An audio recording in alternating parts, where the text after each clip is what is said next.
good afternoon, evening, whatever time it is, guys. This is not a thing that I normally do, so I don't have the spiel down like our delightful Scrubjay does. But tonight I am stealing the stream. Thanks for showing up, everybody. I see lots of people. I see Kieran here, Cryptic Crow, Necomouser, Supreme, and of course our resident Scrubjay. So he is going to be doing some audio testing to make sure my setup is good. But let's go ahead and get started. We are going to start out with a new save of Coral Island. My current save is almost at the end of year one, so we are going to start a fresh one.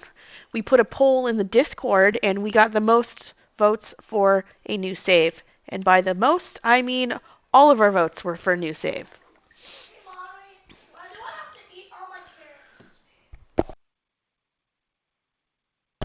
Alright, as you can see, I'm in winter 15 of year one, but we're going to do a new one. Let's see. Nah, I don't feel like being a guy today. Let's see, what kind of hair should I do? I'm going to do something different than my normal one. I do like that they have all sorts of different hairstyles and textures. And it's not just like your normal, like, straight white people hair.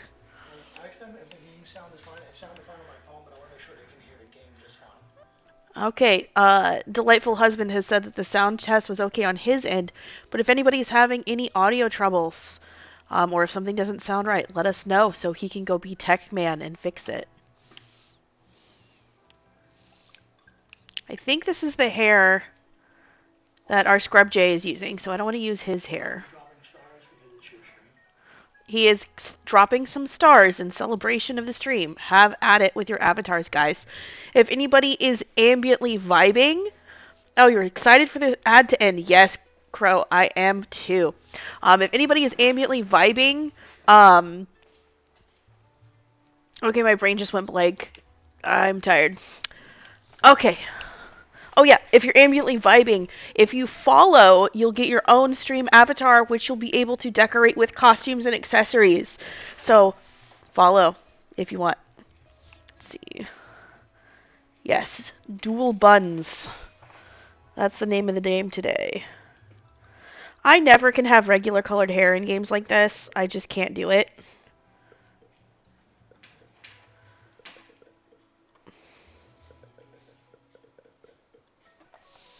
It's just boring to have regular color hair when you can have whatever color you want.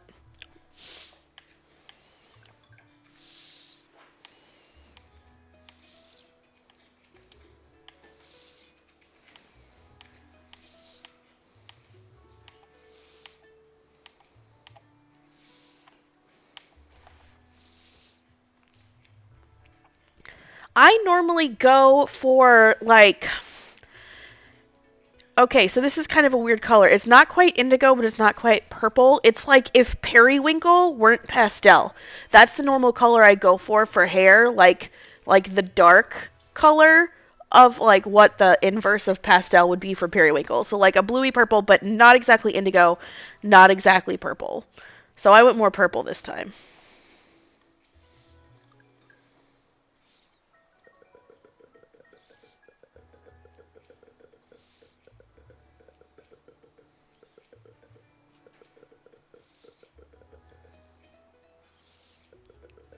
Just like give me all the color.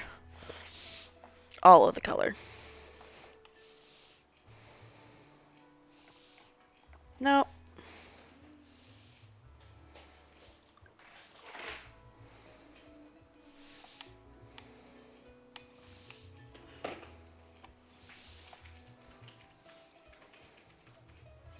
No, let's not match skin. Let's add more colors.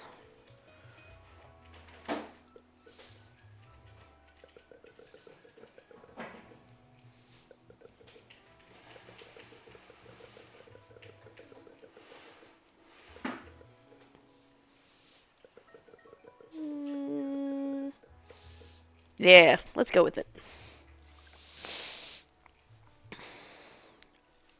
I did not notice these because I normally don't play masculine characters. But oh my god, did you guys notice that they have flower beards? What? Yeah, a masked character isn't for me, but that is awesome. Oh, thank you, Ronnie J the Scrubjay, for gifting the stream a gift sub, and it has gone to Cryptid Crow. Congratulations, Cryptid Crow, on your first month subscribing thingy. Actually, it looks like you have the little chick, which means I think you might have had a gift sub before. Because you should be an egg at 0, so I think you might be at... I don't know. What is the egg that has a hatching head coming out of it?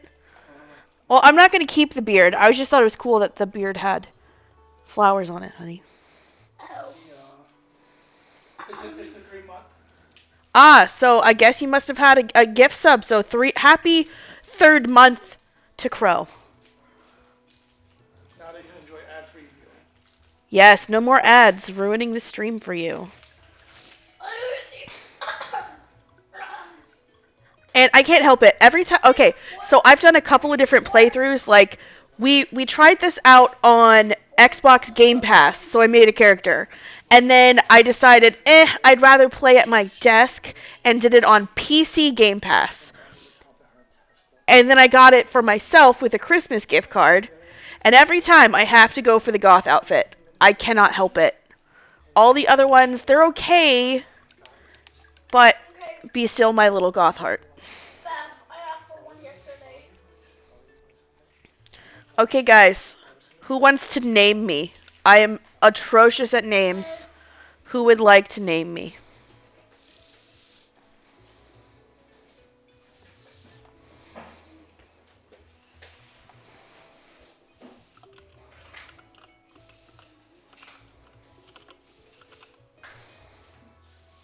Crow, name me. Who am I?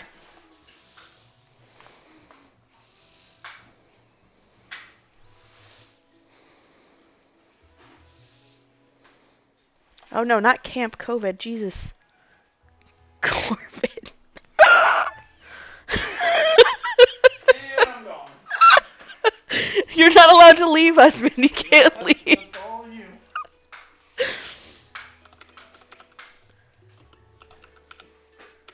Willow Juniper. I like the double tree vibe.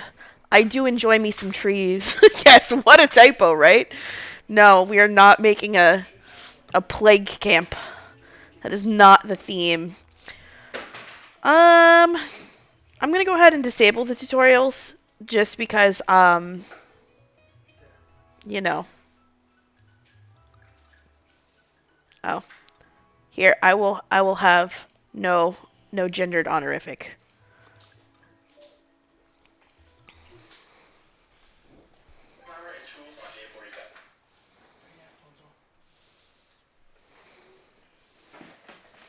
We're gonna let the intro rock, guys. Just for anybody who has not seen it. You leave Pokio to start a new life on Coral Island.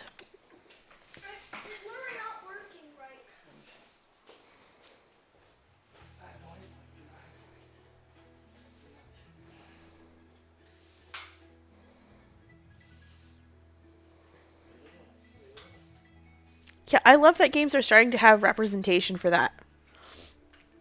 Gender neutrality is a thing, and I'm glad that we have choices.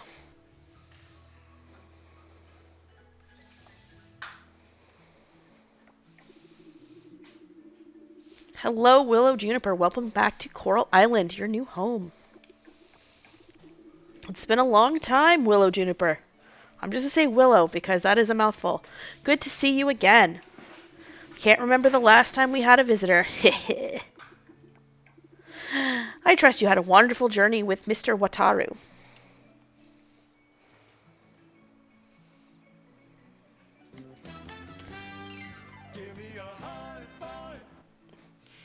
It's weird. It feels like I've done this before. Maybe in another life.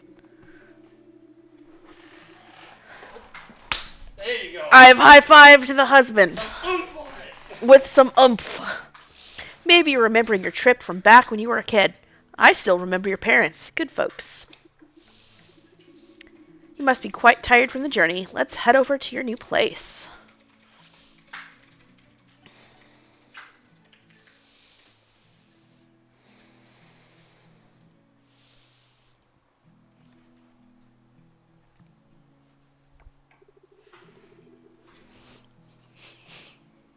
All right, the floors are done. Oh my, what a coincidence. I'm thirsty. We've just finished patching things up here. Is this the new farmer? Oh, hydrate homie. I guess it's time for me to hydrate. Damn right. Ah, it's soda. The bubbles hurt.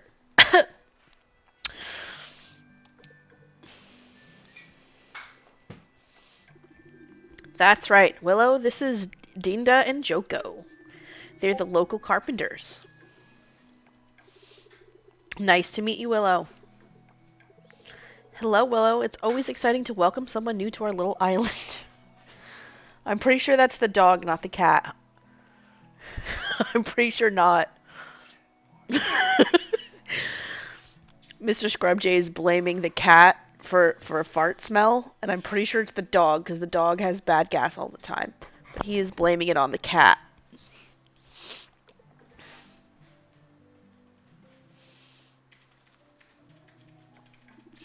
Indeed, Willow, this will be your new house. It's a bit rundown, but... Excuse me, Mayor Connor. Did you just say we did a poor job here?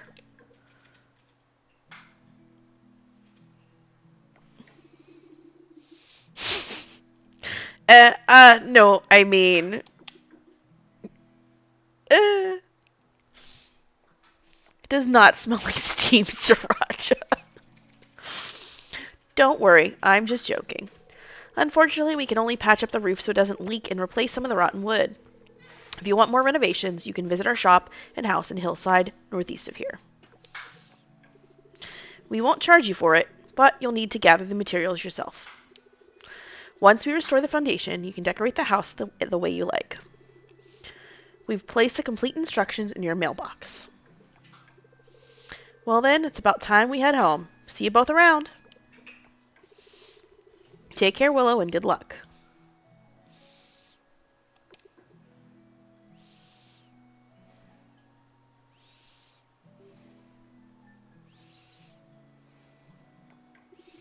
As you can see, people are very excited that you're here. Doubly so for Sam. You should pay him a visit once you're more settled in. He's the owner of the general store in town. And that is a field where I'm guessing you'll spend most of your time.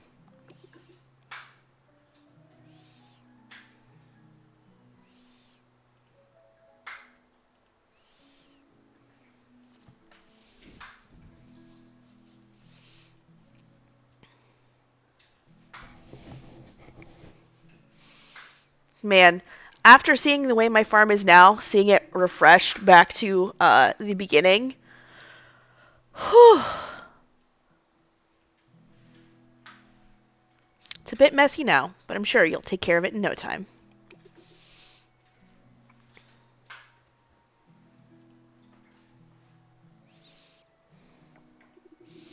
Once you harvest your crops, you can put them or anything else you have to sell here in the shipping bin. I'll ship the content overnight to the appropriate stores in town and you'll receive the funds the following day. I'll be going now so you can get some rest. Oh, since you just got here, you probably haven't bought anything you need for farming yet. Here's a little something from the town to get you started.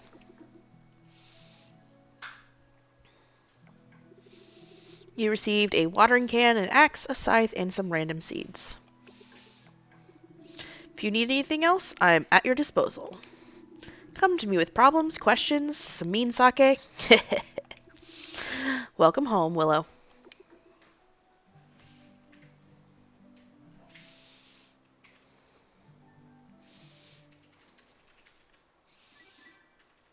Okay, so first quest is to plant and water some seeds.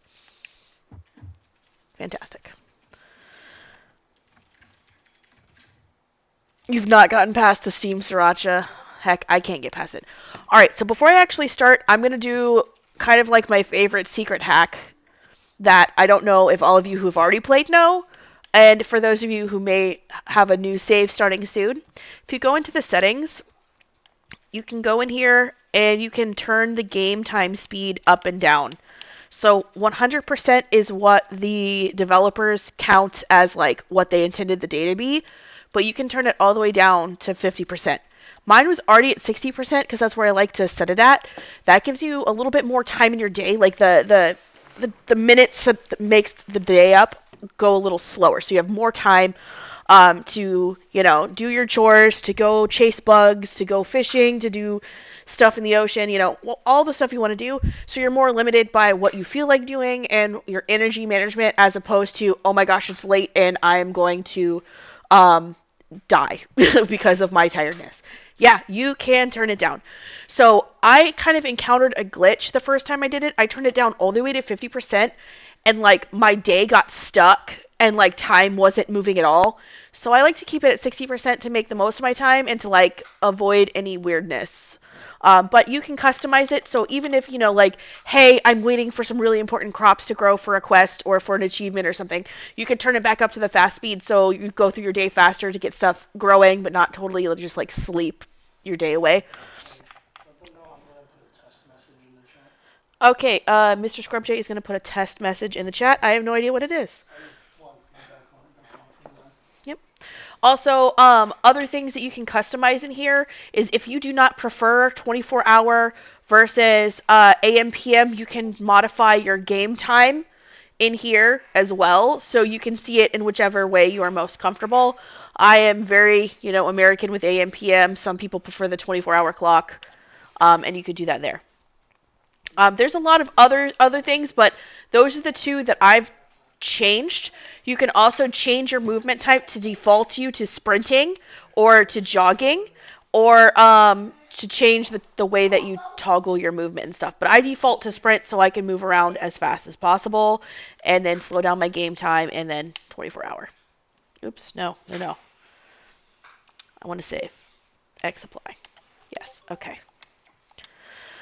Okay, so there we go. So I guess I'm going to start clearing stuff off because, let's see, read my mail. I need 50 wood and 20 stone to be able to beef up my house. All right.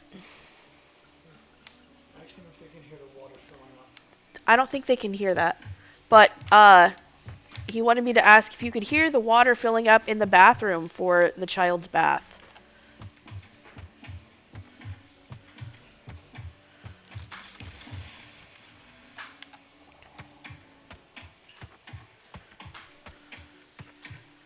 They cannot hear that. I figured not. Because seeing as that's a thing that happens every stream night, I figured somebody would have yelled at us if they could hear it. Ambient vibers, ad break in 4 minutes. Ambient Vibers, there's an ad break in 4 minutes.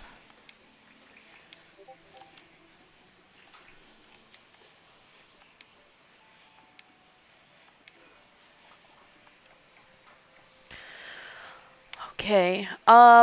Man, does it suck to not have all of my bag space? Okay.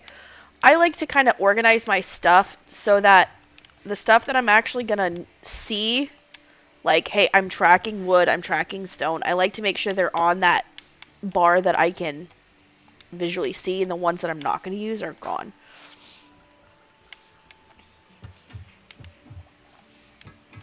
You want bubbles in his bath. Where's the bubbles? Under the sink. In our bathroom?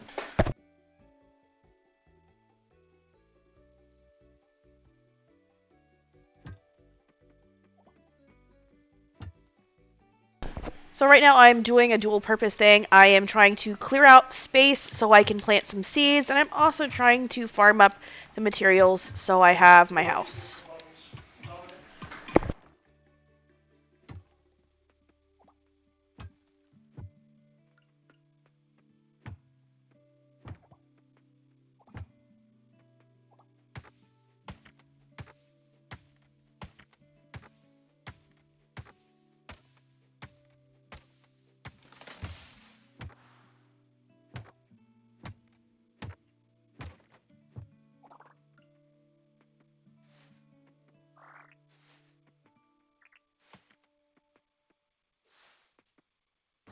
I'm also going to grab some trash because let's see, can I make it already? Yes, perfect. Okay, so you start off with some very DIY minded original recipes here.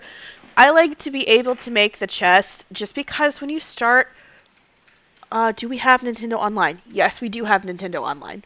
So if we ever want to do co-stream or like if you guys want to have a play together and we just chat on Discord, we can totally do that.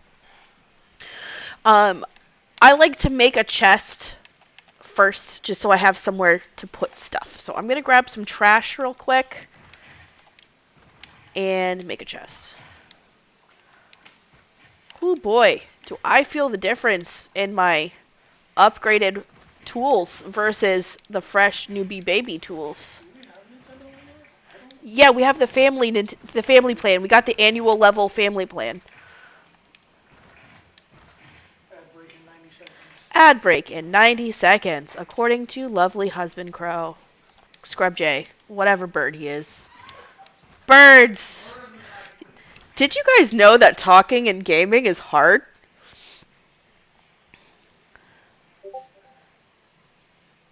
So is this game basically just not Pixel Stardew Valley? Okay, so when you start off the game, it is heavily similar to Stardew Valley in that you've got your hay, you've got your 3 trees that are the same. Like even I don't think I've picked up any of the seams, but you have the sap, you have stones, you have fiber, you have hay.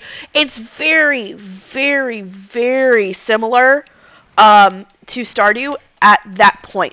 However, the deeper that you get into the game, that's where you start to see your differences. So, example, right? You have the mines in Stardew, right? Yeah, it is 90% Stardew, but it sprinkles in some stuff with kind of Animal Crossing in the fact that you get the bug net. Like, you don't really have the bug net in Stardew. You have a museum to fill out with all of your bugs and your fish and your artifacts and your whatnot. So it takes a little bit of the artifact collecting from Stardew and the bug and fish collecting from Animal Crossing, and it puts it in your museum. But it also has like how Stardew. Man, I keep pausing. Oh, multitasking hard. It has a place where you like the community center in Stardew. You have an analog here as well. So you have the 2 different things that you need to fill out for collection.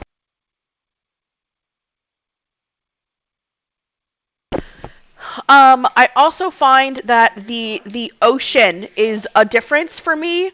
The exploration of the ocean is kind of like the mines in that you're getting resources down there, and you're progressing it, and you're getting more difficult to find resources, but you're also getting like chests down there, and you're also getting more critters and stuff down there.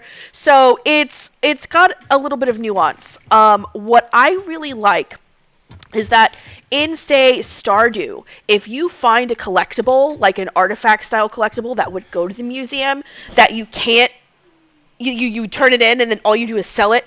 In this game, they have actually a mechanic for it. You can use those repeats that you've already donated to the museum as a way to empower your tools through an enchantment system. So you use them as kind of like the power-up currency. Oh my god, I'm running out of energy. When you run out of energy in this game, it is not good. You can pass out, so you need to eat. In the early game, candied tree seeds are the way to go. I need more rocks. Did I make... Okay. I didn't make my chest yet, but let me get some more rocks so I can... You know what? Let's just eat everything. So yeah, you can use the artifacts and such that you've already turned in that you get a duplicate of to empower your tools. So right now they're at basic level. Then through the mines you'll get bronze, and then you can get a bronze level. And bronze tools can, I believe, have 1 enchantment. Then when you get to silver, silver tools can have 2 enchantments. Gold tools can have 2 enchantments, and then osmium, which is the highest tier of metal in this game, osmium tools can have 3 enchantments. So the fun thing is you can not just, it's kind of like a roulette on what enchantments you get, but you can then choose to enhance those enchantments. So say your hoe has like you have a chance to not lose energy. um you can buff that up. You can keep dumping more and more of these items into it to increase your chance for that to happen. So I think it makes me feel better that, hey, I'm getting these duplicate things over and over again. They have a purpose other than just yeeting it into my chest for gold. Crow finds that the NPC heart events in the games are more rewarding. Um, I honestly can't even tell you because I almost never participate in the friendship building aspects in these games. I find it really hard personally to like connect to non-human characters in that way. Like maybe I'm weird, but that's just me. Okay. So another thing that I've just fallen into the habit of. B is your dash.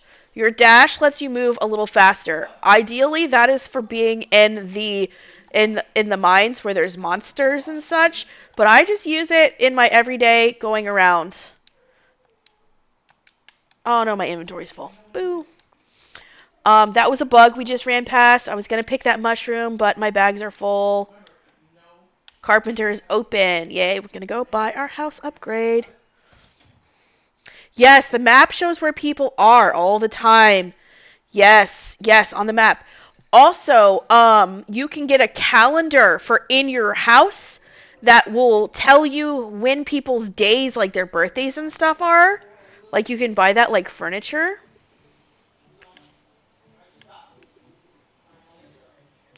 I'm gonna upgrade my house. Okay, let's pick the style of my house. Classic, Japanese inspired, cottagecore, modern, or like island. Okay, let's throw it in the chat. 1,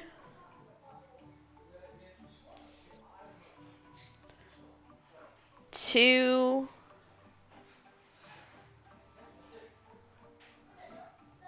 3. I do like cottagecore. I didn't go cottagecore on my original house, so that would be new for me.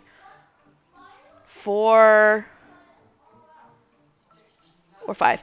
I ended up going with I think the Japanese style on my own. So we've got 1 cottagecore and 1 modern. Let's get a tiebreaker in here, or I might call the husband out to choose.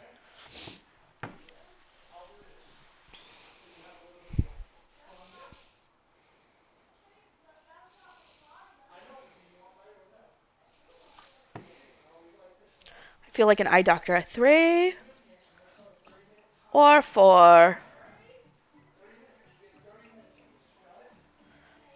Is 3 a better fit or 4? 4 or 3? Come be a tiebreaker, husband.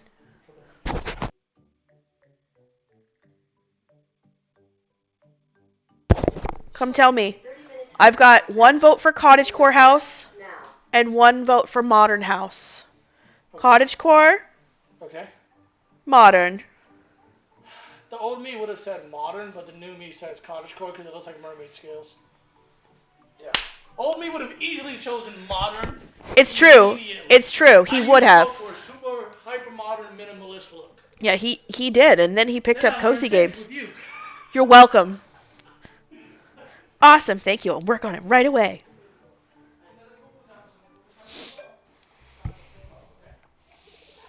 Joko, honey, a slight change of plans. Willow's here with the building materials.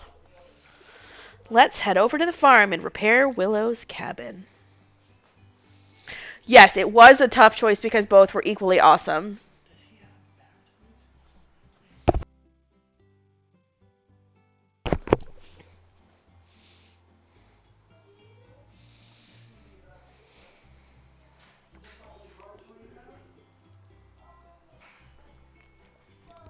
Wow, that's awesome, Willow. Let's do it.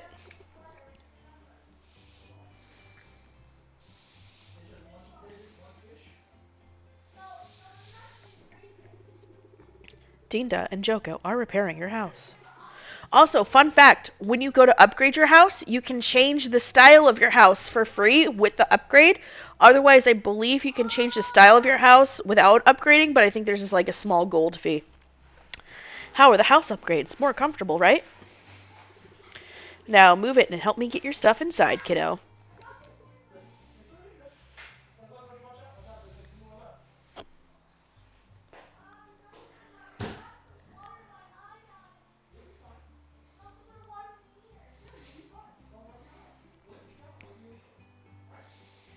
Gotta love the rabbit ear TV. Nostalgia. Woo, that old thing was really heavy. We're finished. What do you think, Willow?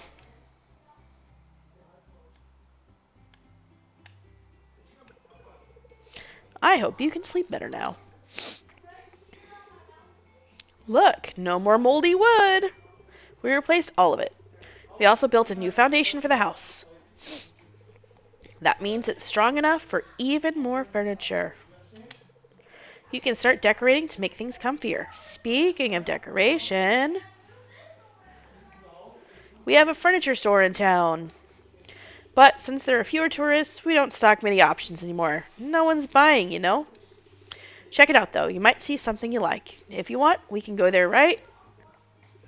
Alright, that's enough. You'll scare the kid.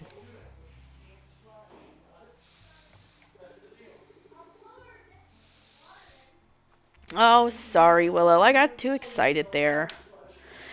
We love that store. Even got some of my cousins helping out there. It's a family business for us. You have the new stuff. I'm going to do a trial.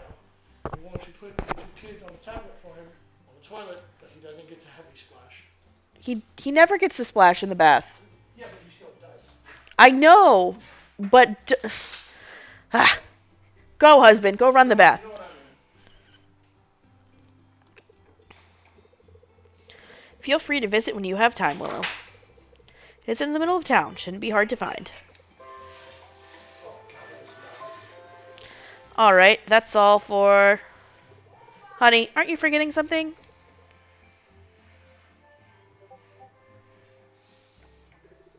Oh yeah, the TV.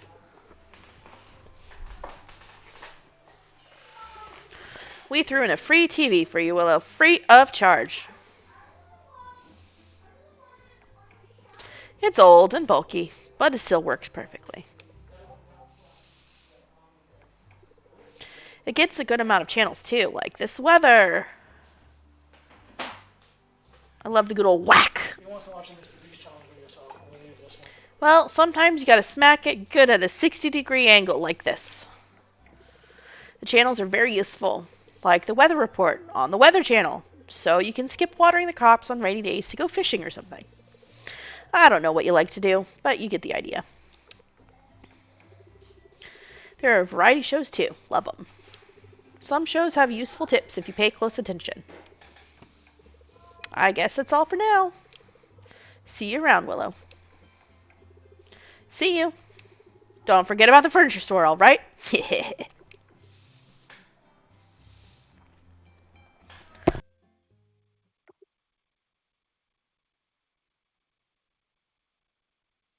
Our house just got bigger.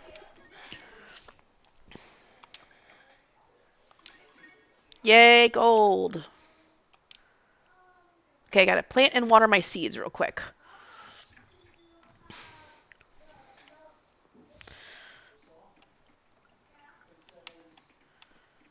Okay, another tip that helped me a lot. I play on controller. I don't know what the mapping is on keyboard if you're playing on keyboard. But if you hold left bumper, it'll keep you facing the way that you're facing no matter how you move. Like if I move like just circle my joystick around, this is how you move, and it makes aiming anything you're doing with your tools a pain in the tuchus. But if you do your left bumper, you move like this. I'm moving in the same circle, but I'm facing the same way. It makes it a lot easier to do stuff like make really even rows.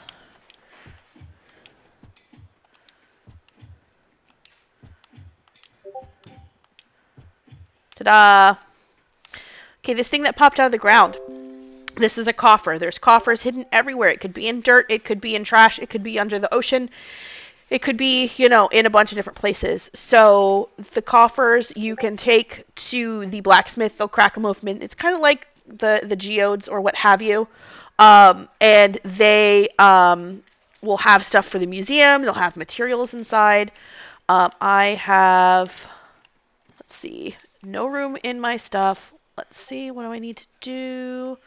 Crafting. I need more wood. So in a minute, I'm going to...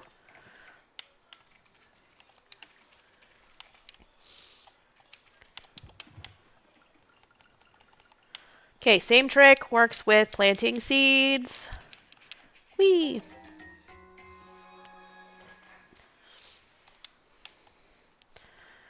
Okay, so I picked a 9 grid, like a 3x3 grid.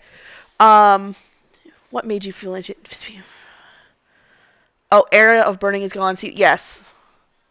It's kind of crazy if you think about it. Like, streaming basically destroyed burning, which I'm not saying it's bad or good, just it's a different era now. You can't really make someone a mixtape, but it doesn't have the same oomph. No, it does not Like, have you the go, same oh, one. yeah, I made you a playlist Here's a on Spotify. Spotify playlist. I can Cool. share that same Spotify playlist to every Yeah. prospective romantic interest I have. It's so weird. Okay, now it wants me, of course, to do 10, so I will start. So anyway, the reason why I'm doing the 9 grid is 2 reasons. One, it looks tidy and small, and we have 9 seeds from each thing, blah, blah, blah. But also, once you upgrade your hoe, you'll be able to hold the button down to charge it up, and it'll do 3 in a row. You'll be able to charge up your watering can in the same way, 3 in a row. Also, once you get the first sprinkler you'd put on this central square right here, and it would water the surrounding things. So if you start off making your little farmy plots compatible with that, you will have less work later as you are starting to upgrade your shenanigans. Okay. Nope.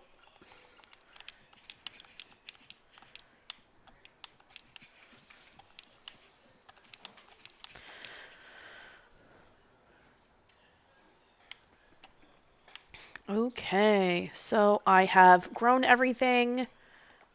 Go over to my quest.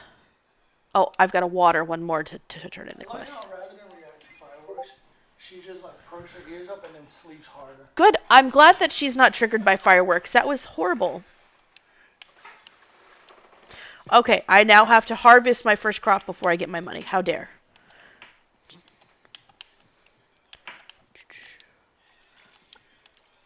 Okay, I'm going to use the last of my energy. Okay, as you can see, as you get more tired, the world grays out. If you get extra mega ultra tired, you will like fall asleep.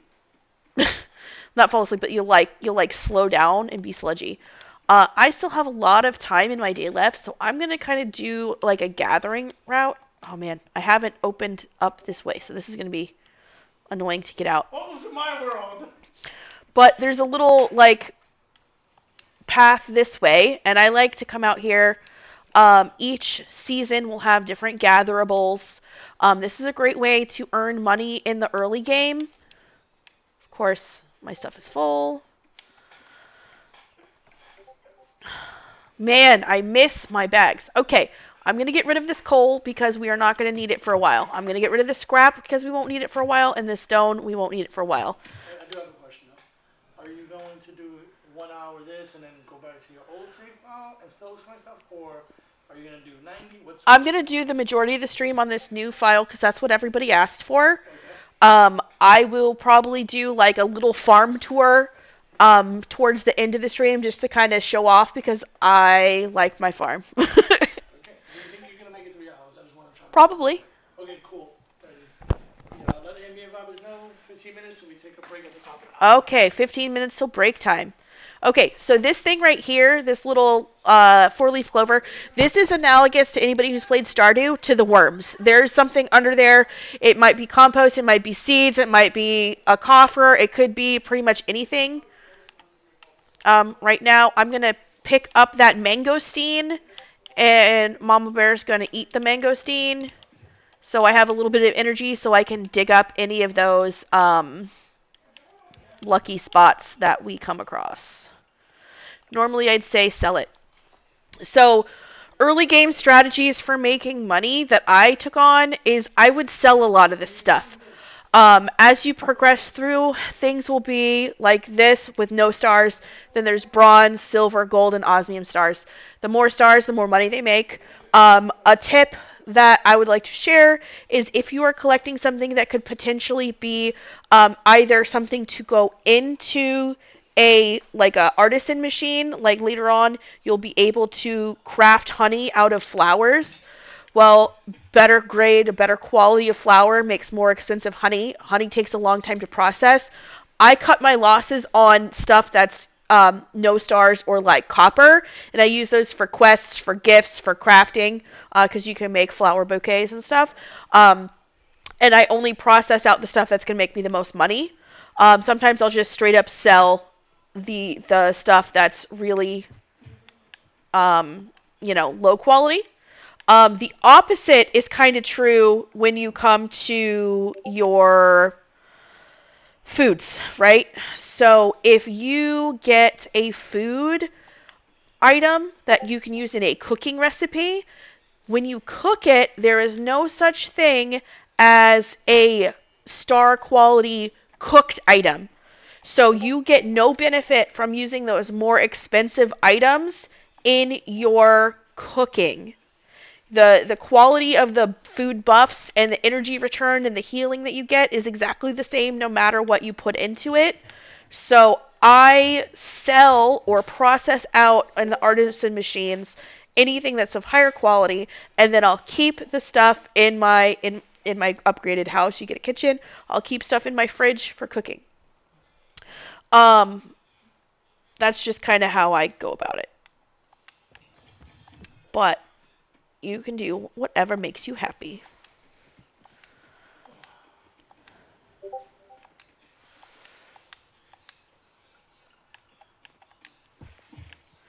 Compost. Wasabi.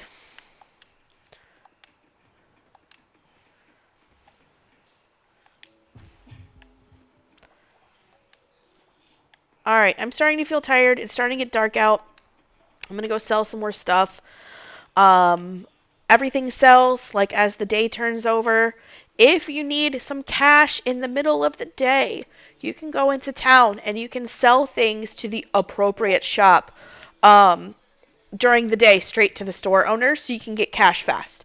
So for example, these flowers and these foodstuffs would go to Sam's General Store. If I was psychotic and wanted to sell my wood, I guess you could sell it to the carpenter.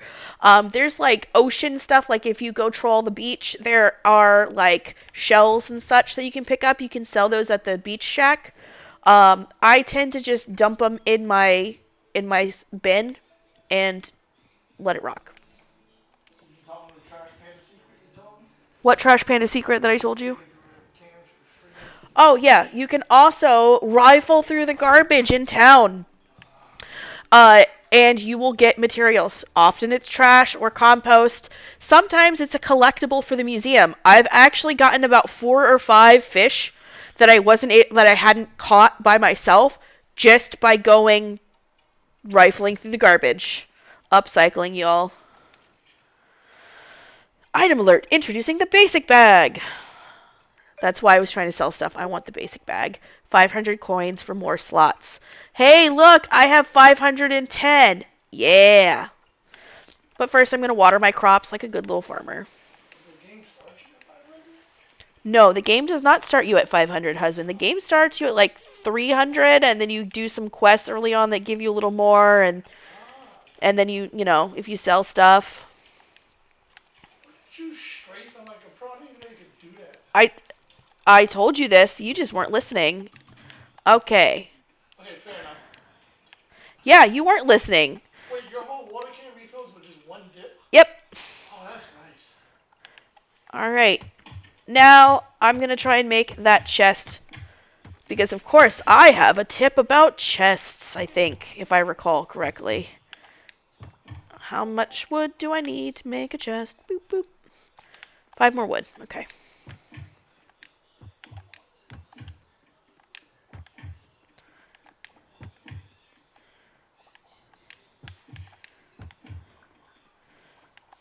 Okay. Chest. So a makeshift chest only has 20 slots. However, your other chests that you get later on, either there's like a straw chest, a stone chest, a wood chest, those hold 40. I like to put my chest up here, right? So two things about your chests. First and foremost, you can name your chest. What I like to do personally is I like to title it what's going to be in here. So right now I'm going to call this one plants because this is where I'm going to put my wood, my seeds, my compost, my fiber, my general crafting materials because that's mostly what I have. Sometimes because I'm playing on PC, I like to do my inventory management with my mouse because it's just a little bit easier. Um, this is nice because whatever you title it, when you walk next to it in the game world, it'll show it. Like it'll do a little hover over of what one you're next to. So that way you know which one you're about to open and you know what's inside without actually having to open it. It saves me time and I like it. This one here, include chest in global inventory. This one is important because if you are doing something like crafting, um, from your menu over here, it'll tell you you have the materials for it, even if the materials are in your bank, right? In your boxes. And it'll pull from there. So, like, I made an oops, right? I was trying to save specific flowers for, like, a turn-in, but I was going ham with making bouquets to try and make more money, as opposed to selling the flowers plain. I mauled through my entire stock of flowers, not realizing it was auto-pulling from those flowers I was trying to save. So if you have like something you're trying to hold on to for a specific purpose and it's something that could potentially get confused for a crafting recipe or a cooking recipe, you can come in here and you can uncheck including global inventory and that should protect it from happening. Why are you flailing at me, husband? Side note, for those, if anybody out there does play WoW, in the next patch, it's rumored they're adding something like that. So where you can put stuff in void storage, and it won't sell because you can say that's my auction storage now. So Okay. when you go out to actually like fulfill work orders and do like enchanting and blacksmithing, you don't burn your void storage materials. So that's your profit bucket, and then you Right. have your actual resource bucket, which I think is really It's nice. well It's nice. It implemented. allows you to more easily. It allows you the convenience of a unified storage, but also the protection of it not being Like unified. And that is a quality life change. I'm pretty sure, Supreme. Tell me if I'm wrong. You are the Palea expert here. Don't they have something kind of like that in Palea too?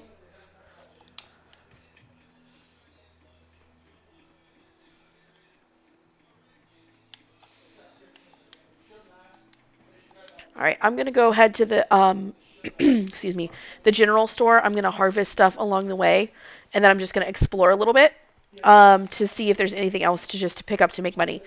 I want to go to the general store also to expand my bags because it helps. It just straight up helps.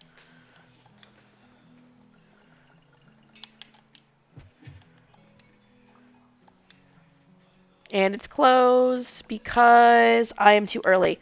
All right, so Trash Panda, Sap. You can pet the animals in this game, guys. This is Butter. I think Taco might be my favorite. I can't get to the beach from here. I'm gonna Can you go. rename them? No, you cannot rename them because these are not your pets. These are Oh, okay. townsfolk in essence. I wanted to rename one Jalopy. Also, there's gonna be a quest where you have to like talk to like a bunch of townspeople. It counts if you talk to the pets. You have to talk to 30 people. There's more than 30 people in town. If you talk to the pets, it counts as introducing yourself to a townsfolk.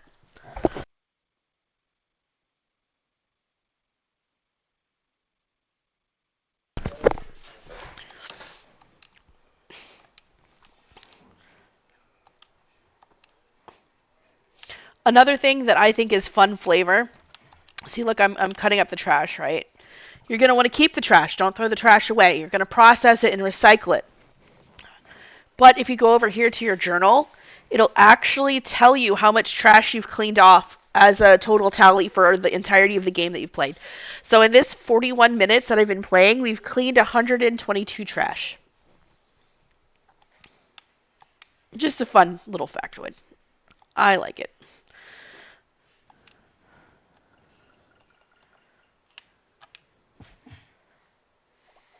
Ooh, an ornate coffer.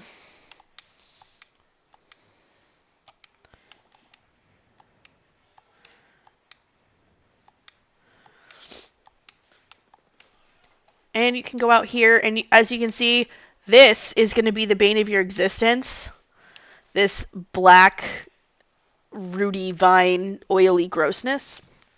You'll find more about that later.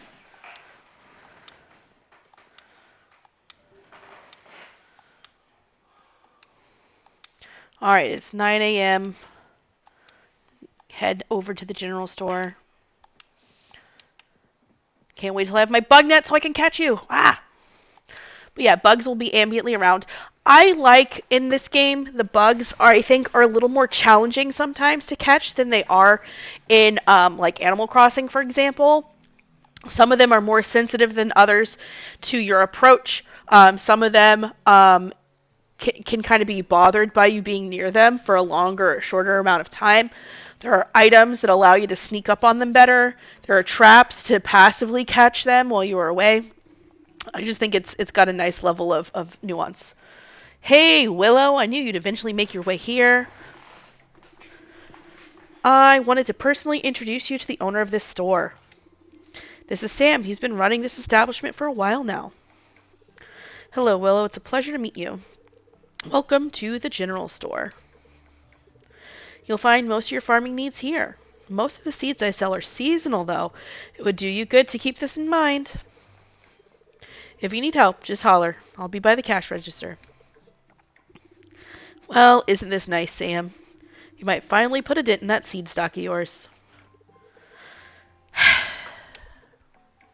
Anyway, before you get going, Willow, your moving in was quite unexpected. I'm sure a lot of people are anxious, well, more like curious to see who the new farmer is. Why don't you go ahead and introduce yourself to folks in town?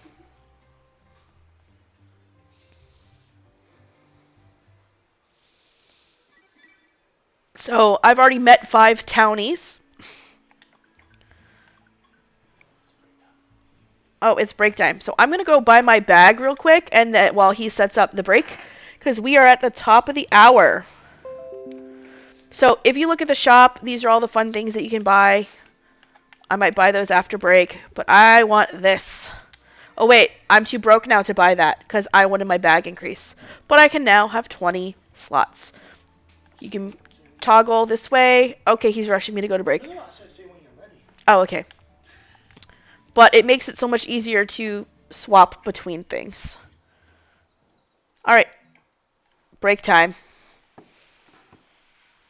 So, as he would like to encourage you to do, get up, get the blood flowing, the oxygen going, I don't know the rest of the spiel because that's his thing to say. I think I got it close enough, but be kind to yourself, take care of yourself.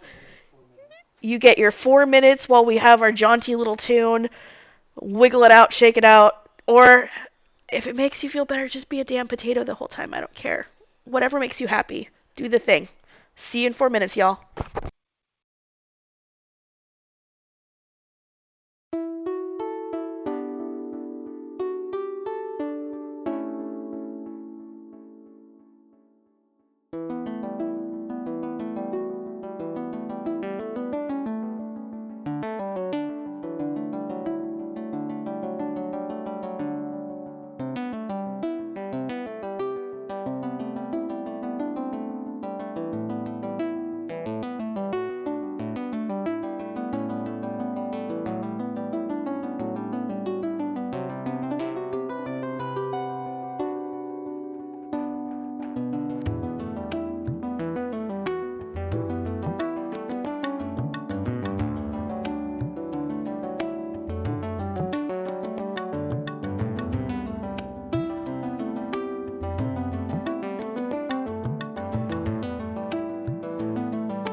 Hey y'all, I totally got stuck in the couch after loving the dog. Whew, life of a streamer. Alright, I'm gonna actually try and see if I can sell a couple of these things, just to see if I can get a couple of seeds going, because, reasons. Alright, so I can sell this, and I can sell those here. 42. I'm just gonna hold it. Let's see, daisies, regular. Okay, so it looks like none of the spring ones do this, but my general strategy when I get these kinds of, like when I set up for a season, is I check and see if there's anything that grows once and then it does like repeat harvest, like blueberries. It takes like 4 days for the blueberries to grow, and then every other day they'll put out blueberries after they're mature. I like to load up on more of those because you're getting more harvest for kind of like the time invested. Husband raised his hand. The verbiage here next to them when you purchase it will tell you grows in X days, Whoa. regrows. Hey, there you go. Conversion. That's our first conversion. You are our first conversion from a Prime sub into a Tier 1 regular sub. Thank you for subscribing, Supreme. Once the tiny hurricane is done with his bath and is decent, he will come and give you the caca. Actually, and give Cryptid Crow their caca as well. So, to finish explaining what husband was asking about, some of these plants will say, hey, they'll regrow after blah, blah, blah. It usually tends to be something that would like do that in real life, like blueberries or peppers or what have you. So I like to bulk out on those and then buy smaller amounts of the things that you have to like buy multiples of. Mostly because to me it seems more efficient, and I'm also having to spend less of my time managing the crop and more time doing stuff that to me is fun, like exploring, doing mines, doing the undersea, or what have you. That's just how I like to do it. No way is wrong, whatever tickles your fancy. I'm gonna kind of shaloop around and pet some cats. We already pet Butter, but let's pet Butter again. Rummage. Compost is going to be super duper important. Okay, hey girl. This is Yuri. If I had to romance anybody, I'd probably romance Yuri. It's the tattoos, it's the colored hair, but also how she interacts with a lot of people. She's very kind. Like, I had one moment where she, like, dropped a picture out of her pocket, and she's like, oh, I love to carry pictures of people around, because, you know, nostalgia, you never know how long they're going to be around, and blah, blah, blah. Like, she's just freaking adorable. So if I had to romance anybody, I'd probably romance Yuri. I thought at first about romancing the guy who runs the museum because hello, I was an anthropology major. I love the artifacts and I knew I'd be at the museum a lot. So I was like, "Oh, it'll be convenient to romance this guy." But I found out that the character annoys the crap out of me cuz he's always late to stuff and he's kind of obtuse and I'm like and then he's never actually around the museum. So it's like, "Okay, the convenience factor is gone. You blonde lummox." Ick. So I guess if I had to romance anybody, it's gonna be Yuri. Oh, Willow, as in Willow. It's nice to finally meet you.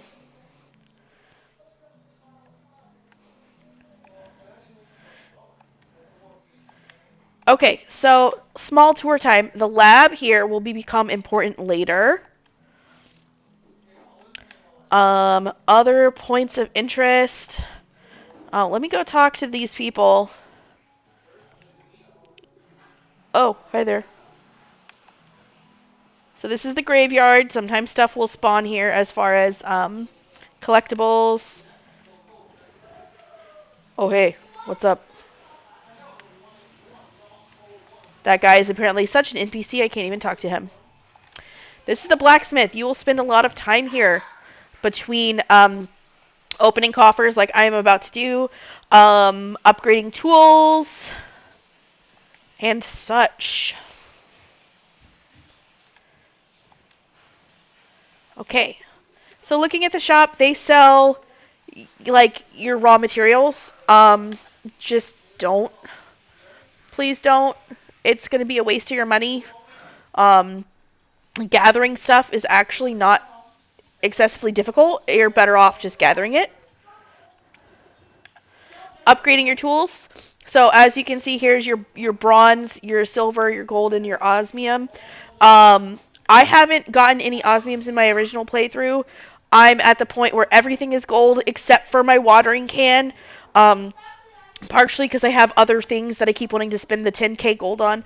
Partially because I keep forgetting to set up my taps on my trees to get resin out of the pine trees.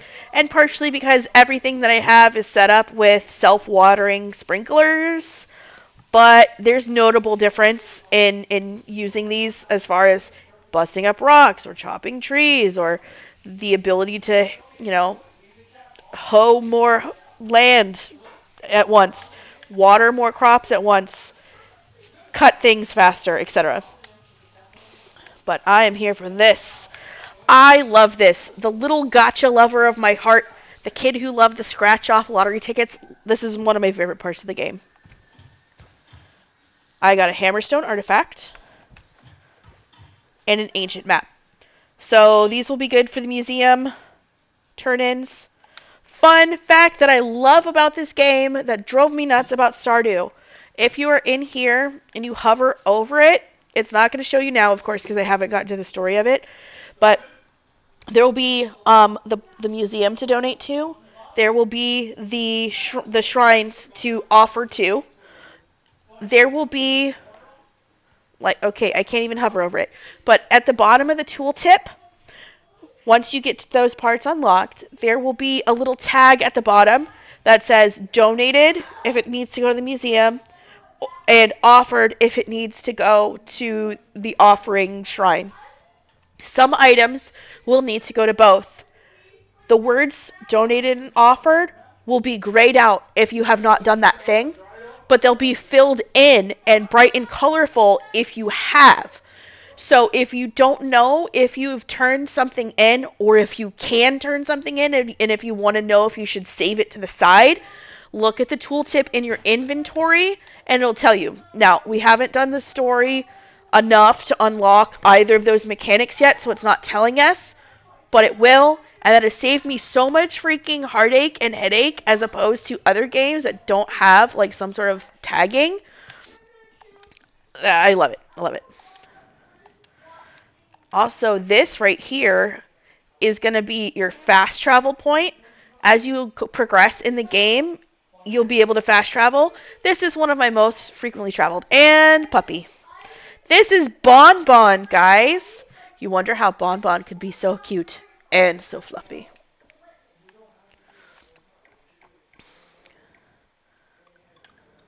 See? 9 already. Oh, hey, it's nice to see you again. Also, points for body positivity, guys. Like, they show her, like, baby mama stretch marks here. I love that they do that. Like, I love that they have such a differentiation of, like, humans.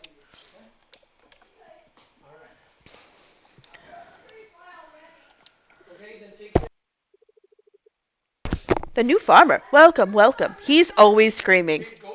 Always.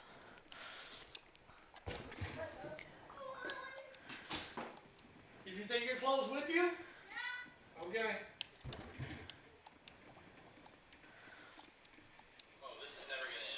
Mushroom.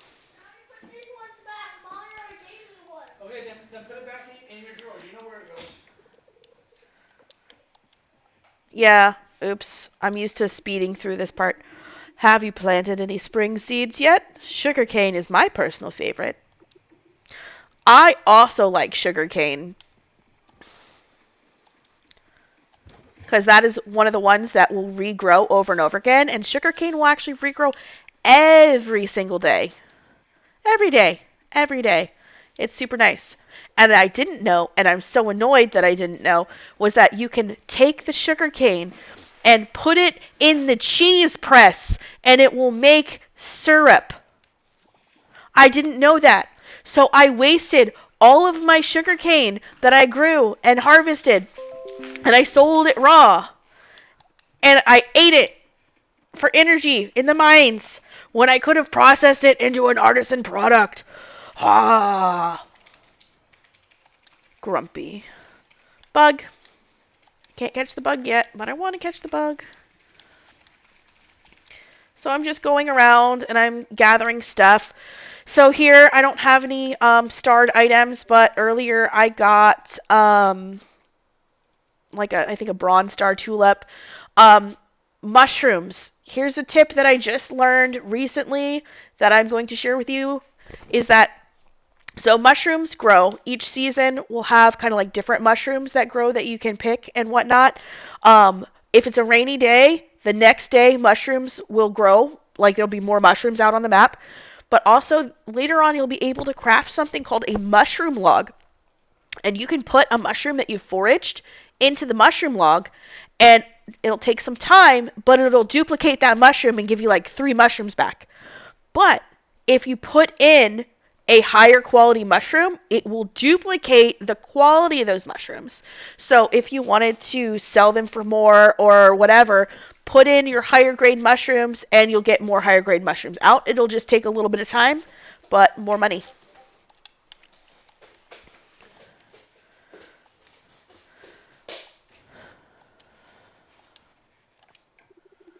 You're the new farmer.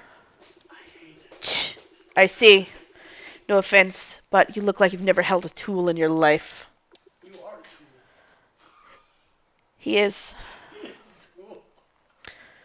I mean, you know, I prefer that they have these kinds of characters, though, where they're human. They're not all nice. They're not all pleasant. They're not all fluffy. It's an act of dog careful to keep her company because she was scared from the fireworks, okay? Wait a minute. Why didn't we do fireworks? Well, because we don't do fireworks for New Year's because we don't want to scare the dog. Okay? So if you want to do it next year, depending on how she reacts, we'll All go right, somewhere I'm and gonna we'll do head down this way. Yeah. Okay, something else because I'm walking by Socket and Pan, so I'm just gonna talk about it. Socket and Pan is the store that sells stuff for your kitchen. So one thing that I can't tell if I love it or hate it, but I kind of love it for flavor, but I hate it because of oh, it won't even let me look at the store. When you upgrade your house, you get a kitchen, right? But your kitchen doesn't just like automatically cook for you like it would in Stardew. You have to actually purchase different utensils. So looking at my notes, guys, so my day doesn't tick away while I'm reading, I have a tiny notebook, and I had to buy a pot, a knife, a seasoning set, ceramic bowl, a blender, a grill, a skillet, a frying pan. They call it a frying pan, but the picture is a wok. Like, I don't know why they didn't just call it a wok, and an oven. So I spent many thousands of gold on these items. But the thing is, if you don't have those specific tools, you can't cook the recipes that go with those tools. So, like, if I want to make um, my go-to energy food of bug jerky, right? I can't make bug jerky if I don't have a grill. So, if you're going to buy any of them, I would say start with the grill because for me, bug jerky is something that you can really easily passively just collect a bunch of bugs. And once you fill out your museum collection or your um your shrines with your bugs, well, there's still a bunch of ambient bugs around. You're gonna get a bunch of them. If you cook a bug, you get 2 bug jerky. To me, that ends up being a better kind of like investment than trying to sell your produce because bugs tend to be a little bit cheaper than artisan goods and stuff like that. I've been told to hydrate. Thank you, Supreme, for telling me to hydrate. Talking takes a lot out. Man, I'm gonna make Mr.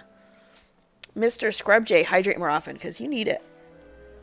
Why do you think I added that button? I'll be running out of breath. Right? Well, it's not even running out of breath. It's just like you get dry, like your esophagus gets dry.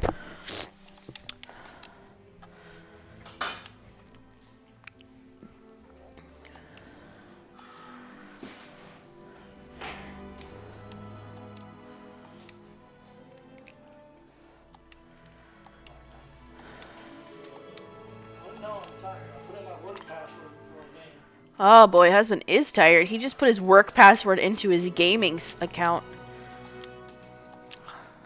So many townies. Hello. Nice to meet you. I'm Valentina. You're the new farmer who owns that lot. I used to play there with my friends. Sorry I ruined your playground, Zoe. Are you really the new person?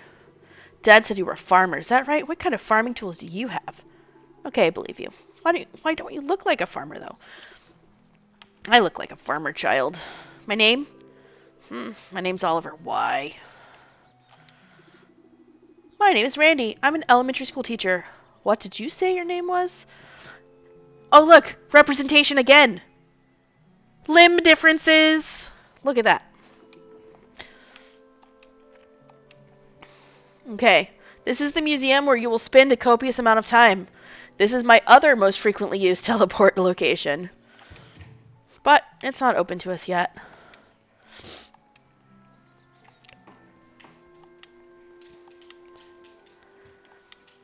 Oh, fun times. These tall palm trees you can't shake, but these little ones you can. At certain points of most of the seasons, they will give you copious coconuts. It's pretty much free money, but there are some recipes for the shrines that actually will need coconuts, so always hold on to a couple of coconuts. How lovely to see a new face around here. You can call me Betty, dear. I love Betty. She gives you recipes, and she don't take no crap.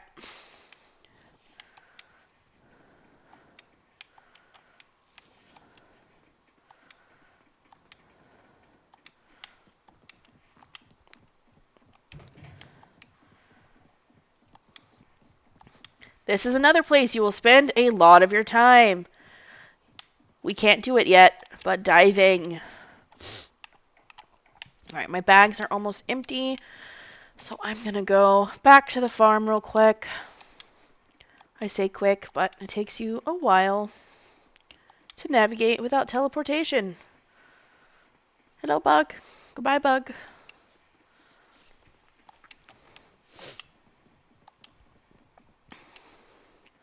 So this early in the game, I'm not really worrying about holding on to anything.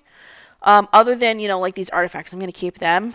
I'm going to sell these scavengeables, the mushrooms, the flowers. I'm not going to sell the seeds because I can plant those. I can craft with these later.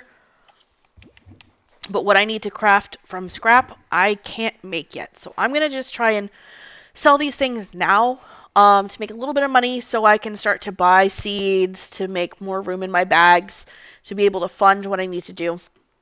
And then later on, I will stockpile. And then I'm going to put some of this stuff away. Save you. Save you. All right. Okay, just to make kind of like your route easier, I also like to kind of like clear a path to all the entrances and exits. So you can do like a big loop of the map, like, hold on. So this is your farm. You can go this way and then go around this way. And you can just do kind of like a gathering run to earn money in the early game, to earn turn-inable items, um, all sorts of stuff. So I like to clear the path from here to here and from here to here, just for ease of navigating and getting back to your base and putting stuff in your shipping container and whatnot. So I'm going to spend the rest of my energy for this day clearing out some of these pathways.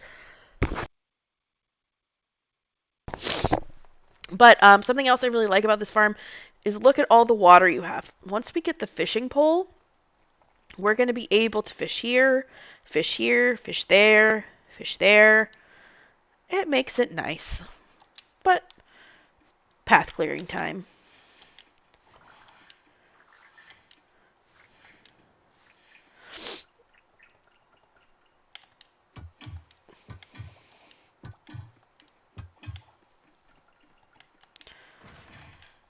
And the good thing is, even though this is burning my energy, it's kind of multi-purpose, right? I'm making navigation a little bit easier, but also these materials are going to be something that I'm going to be able to use eventually.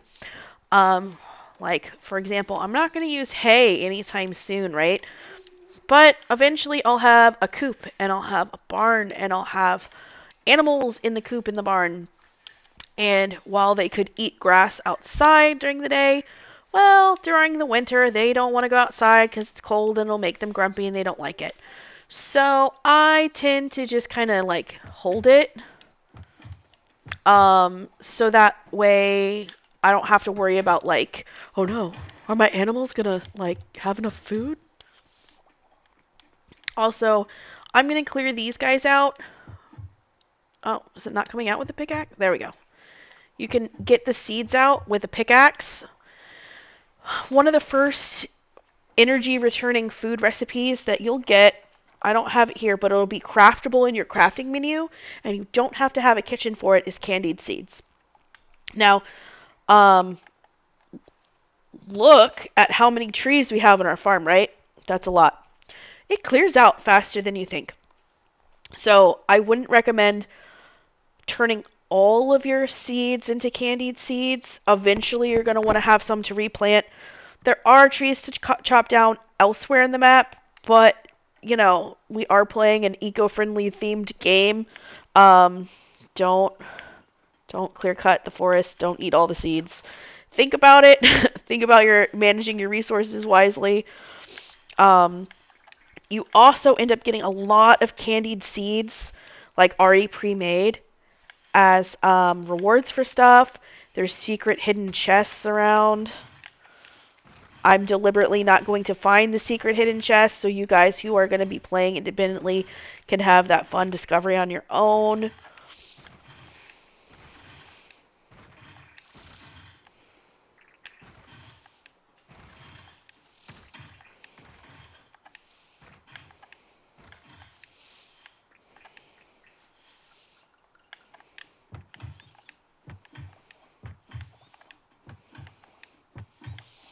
Alright, so I've got a semi-clear path. I'm almost out of energy.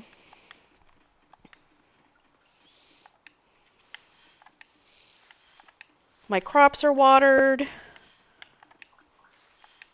Let's do some quick inventory management. And even though it's still light out, yeah, I could go do a gathering run real quick. Okay, so all of this stuff is stuff that I would rather hold on to. Maybe I'll get rid of that scrap.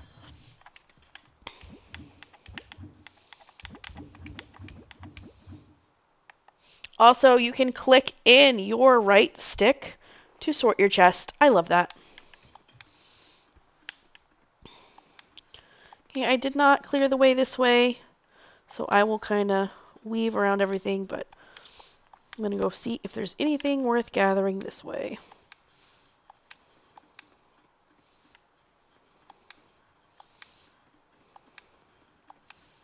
Mushroom!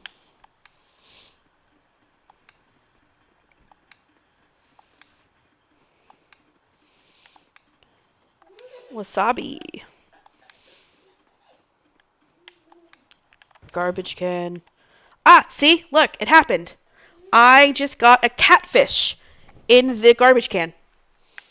I can turn that in at the museum for credit, and I don't have to figure out where to catch a catfish from.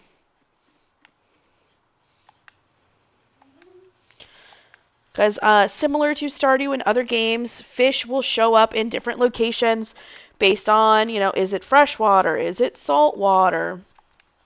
Should it be here? Is it the correct time of year? Are the conditions correct? I also enjoy, yes, thank you, benevolent trash can, that they block off parts of the map. So this part that's hazy, you're eventually going to unlock more, and this is one of those interfaces. And you can see just on the other side of that blockade what the chests look like in this game. That round gray kind of sphere with the daisy growing out of the top, that's what the chests look like. That one's really obvious as you run by it, so I don't feel bad spoiling that because it's pretty obvious. Okay, that thing that I just picked is a canola. Another thing that I totally kicked myself on after I played my first season, um, once I got later into the game, was the fact that when you get an oil press a while into the game, you can put canolas in it, but it takes longer. Like you can get an oil press before you can get like the olive trees and stuff like that. So if you keep your canola and not sell it in the early game, or some of it, you know what I mean, you can oil press earlier. I've had an oil press for like 2.5, maybe almost 3 seasons now, and I've not been able to make a dang thing in it because I sold all of my canola. All of it. So I would probably do the thing I suggested where you keep the higher star quality to make higher quality oil for selling. Maybe sell these no star ones or something. Or, whatever makes you happy, however you want to do. Um, but that was something that I had regrets about. More wasabi. Also, wasabi. If you put wasabi in a blender, it makes wasabi paste, and it sells for a heckin' lot more than just selling the wasabi. Hello, mysterious man. Oh, it's just Joko. Never mind. The thing with Archie is that one of his friends is sick. The whole class will probably be sick. Then, do you know who gets sick after that? That was the most real parental thing I've seen one of these characters say.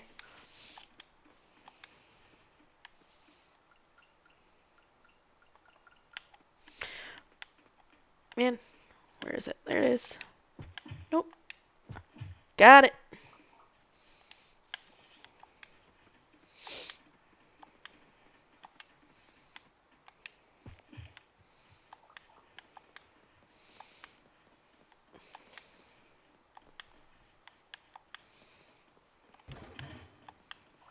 I also like that stuff will automatically go to you. Willow Juniper, did I say it right? I'm Waku. It's a pleasure to meet you. Dad told me about you. He's the one who brought you here on the chicken boat. Yep, the one with the hat. I like how he looks like a K-pop star with the complete devil may care glazed over look. You're the new arrival, huh? Don't bother me and I won't bother you. Ha! Psych!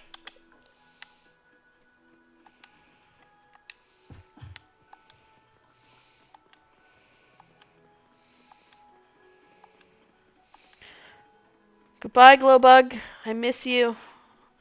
Come get you with my net. Alright, I think I gathered a lot over here. Yeah.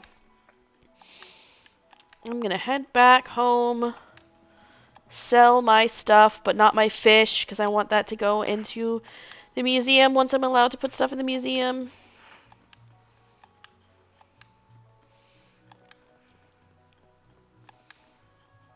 Ooh, flower.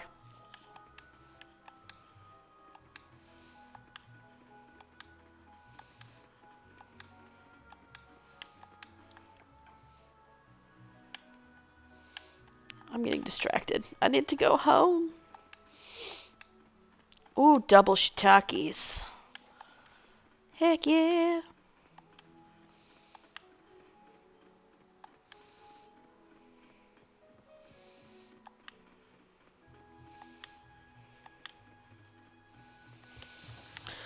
Okay, buy flour, buy mushroom. Yeah, I'm gonna sell those low grade canolas. I'll save the better ones.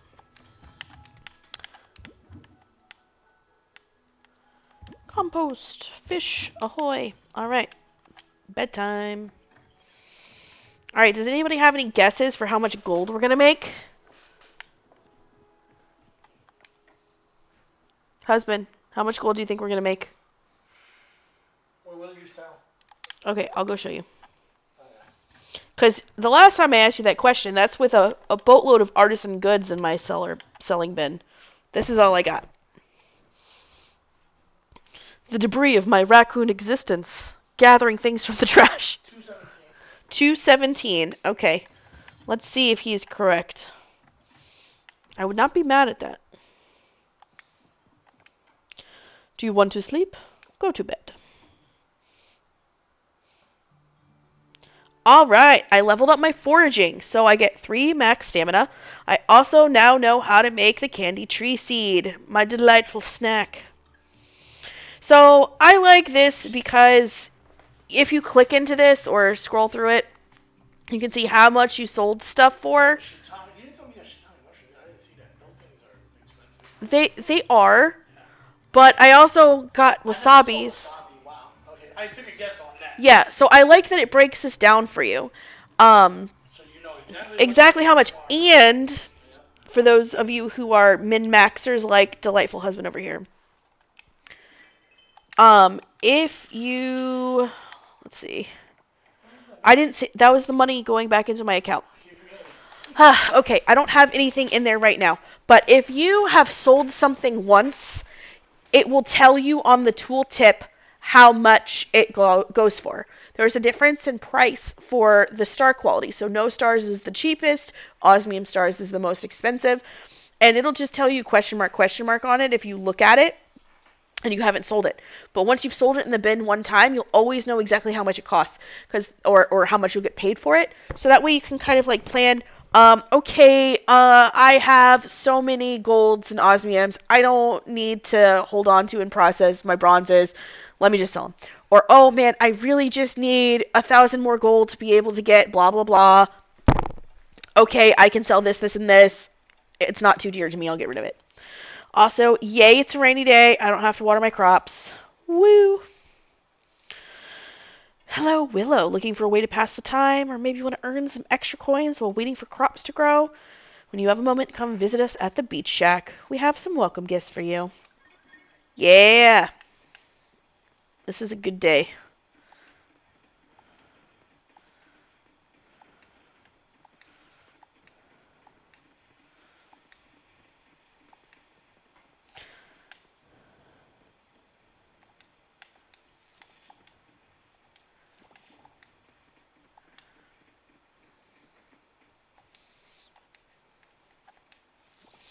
I think one thing that I would say is a criticism for me, like a constructive one though, is sometimes like the hitboxes or like the nearness you are to an item to like pick it up is absolutely wackadoodle. And I feel like they need to fix that. The amount of times I've been stuck in my coop trying to pick up eggs and I just end up petting the same dang chicken over and over again until the chicken gets irritated at me. Unbelievably high number of times that has happened. I would prefer to not irritate Cocomello and chicken. I've got to show you one of the stupidest jokes I've seen all day.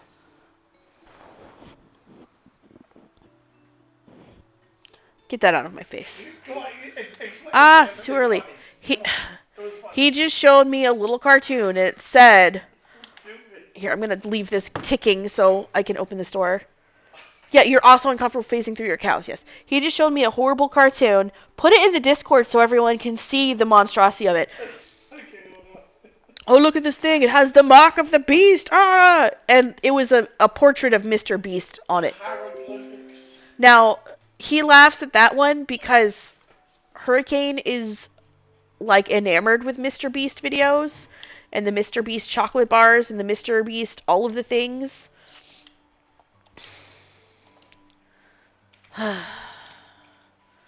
Alright, I've got to kill another in-game hour until I can go to the store.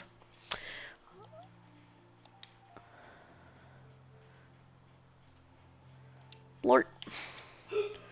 So even though this thing is a flame scallop and you think, oh, hey, maybe I need to turn this into my museum, see, look, you can hover over it. It does not have an offer button on it. You cannot turn this in for points.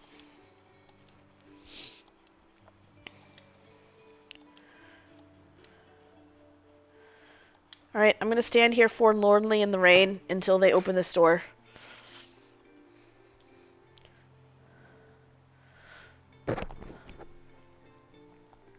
I'm so bad at naming my animals, though. Like, the first one, Cocomello, is the suggested name. And then the second time, I tried to go with the suggested name for the second chicken that I bought. But, like, I pressed the button so quick to, like, take the suggested name, I didn't realize that the suggested name for the second chicken was chicken. So I've got Cocomello and chicken. And then I decided, okay, I can't do this. I have to actually name my ducks when I got my ducks. So my first duck is named Quackus, and my second duck is named Walter.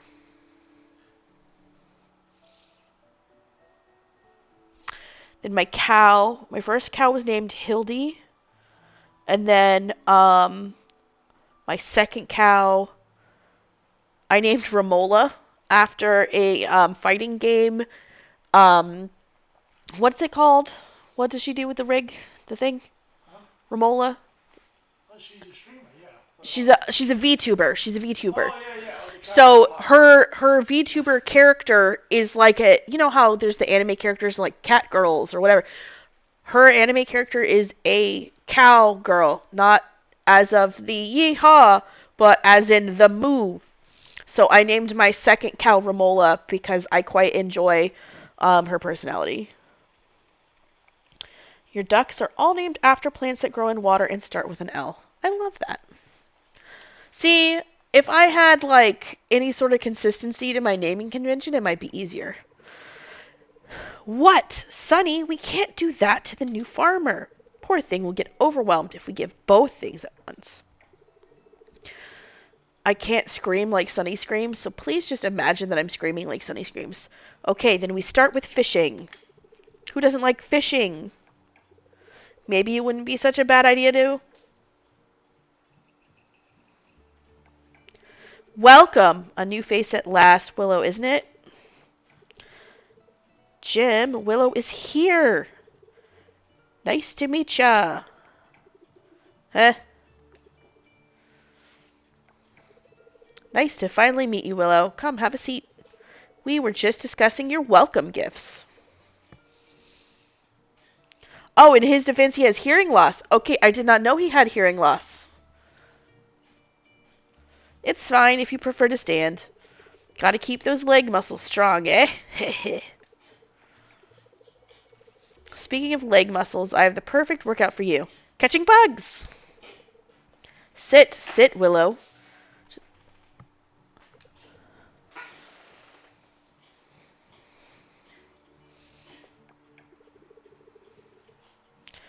That's why you love the NPC heart events? Yeah, like that is definitely... I honestly haven't done anything with the NPCs other than just talk to them at, like, the festivals. How's farm life so far?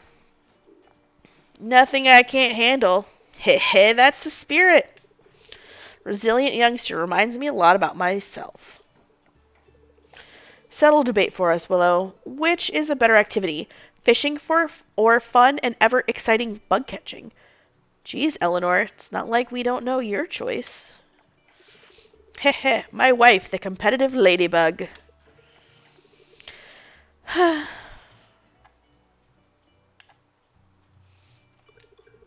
hate to break it to you, but I prefer tilling.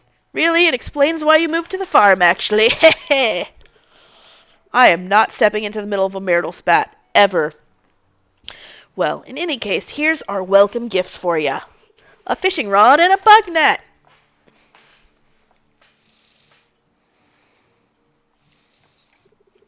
You can sell your catch or donate it to the museum. Looks like they're gonna need it. Good luck.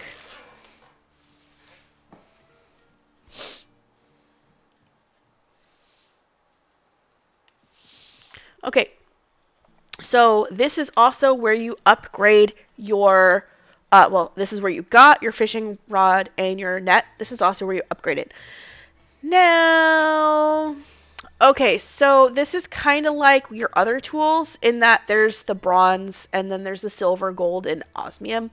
However, they use kelp essence instead of your mining minerals. So mining happens in like, mines. These things, you get kelp from doing the undersea adventuring, and then you, like, process the kelp into this kelp essence. So this is one of the primary uses for it, and it definitely makes fishing a heck of a lot easier. Um, the net part is less noticeable to me, but fishing I can really notice. Okay, so I like to kind of organize my stuff so that I have my tools on my first kind of couple of cells here on my roulette, because that way it's easier to kind of like, I can go up and down so I don't have to toggle this way so much. Um,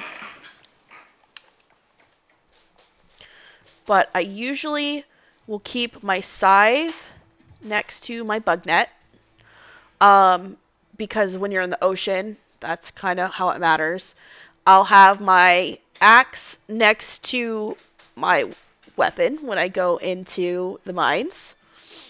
Um, but we're not, you know, going into the mines right now. Because we're really just mostly, or we're not going in the ocean either. So because we're mostly going around where we might have the lucky spots and bugs, I'll keep these next to each other.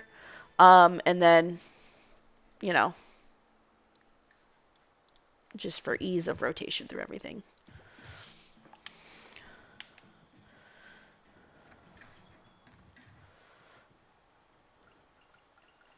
Are there bugs? Looking for bugs. There's really often bugs on the beach. I want to show you guys what bug catching is like. Aha. Okay, so there's a bug. So I try not to get too close to it. If you hold down the X button, you can sneak. See, it's aware of me. I was going to try and like bum rush it. I am really bad at catching bugs. Really, really bad. I'm going to go fishing to show you what fishing is like.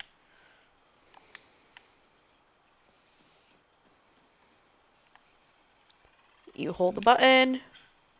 Okay, I can't cast from there. Of course, I'm picking horrible places to show you things.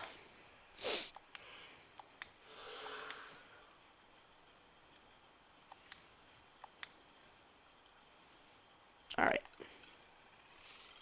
That determines how far out it goes. I actually find that I like this fishing system a lot better than Stardew's. It's a little more intuitive to me. So you hold the button down, and the angry squiggle grows sometimes. So you have to like release to reduce the angry squiggle. It grows as you hold it down, but you can kind of like slow tap when they're angry like that. They go through moments of frantic energy, and then moments of being tired, and you can really reel them in when they're tired and going slow. You just need to do kind of maintenance taps, because if you let the squiggles go longer than your fishing bar, your line will break and you'll lose the thing. The biggest key here is to be patient, and you'll catch it. Holy crap, I've not caught a barracuda in my original game! And now I have a barracuda in this game. That's definitely taking the longest I've seen a fishing game, but it definitely feels like it's more interactive. It is definitely more interactive. This one took a while. I am not mad that I have a barracuda. That feels really heckin' impressive for my first fish in this game. Yeah, let's do it again. I doubt I'll get another barracuda. Because normally you get like trash or like a flyer or some junk on your first pull. But I got a barracuda on my first pull. Oh, see, okay, this isn't struggling. This is going to be trash or a flyer. See? Trash.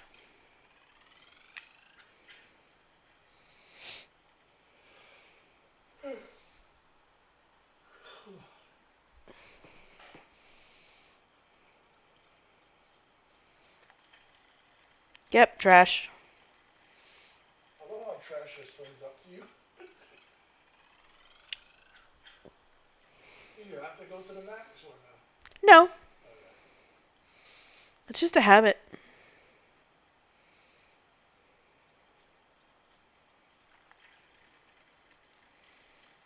Alright, I'm going to move after this. Because I'm tired of fishing up trash. I'm going to go check and see if I can get into the museum yet.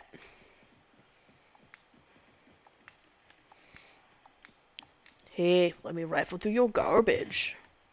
Take your mushrooms.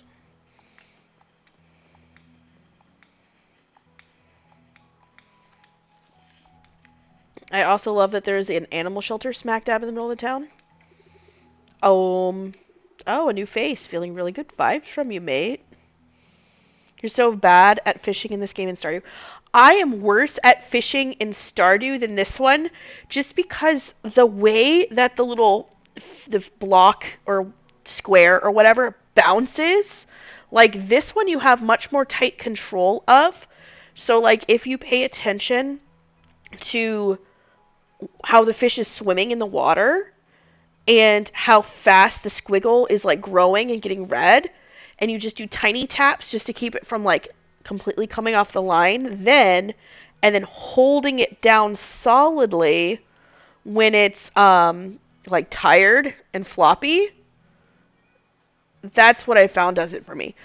I also have to combat my own brain of just like rush, rush, rush, get it, rush. I would love Ben's Heart events. Okay. I might have to start doing these NPC things. Ooh, I can go into the museum. Yes! I want to throw my barracuda at this guy. Literally, not figuratively. I wasn't gonna say anything. I was just gonna watch.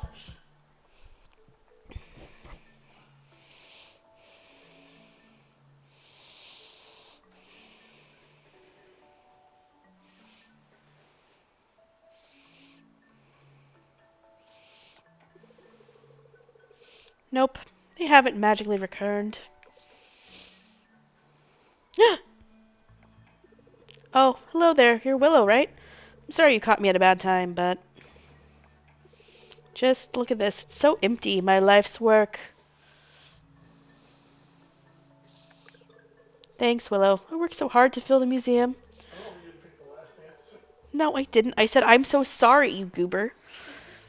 But at least it's not empty like this. Not gonna lie, when Millie told me the town was going to sell all of our collection, I was furious. It's not a feeling that I'm used to. No, you're used to always feeling late and not realizing it. The one thing I was good at that made me feel useful is going to be taken away from me. I couldn't stand it. But deep down I knew the town really needed the extra fun to clean the oil spill. There wasn't much I could do about it. He has a duck named Fun Bucket. Fun Bucket does, in fact, wear a tiny bucket on his head. Okay, so that is a fantastic, I'm going to call it teaser trailer, Cryptid. I love it. So I went back to my folks to cool down and think about what I'm going to do next. That's when I realized I had two options. Am I going to continue the pity party, or am I going to rebuild the museum's collection now that the town isn't in an immediate crisis?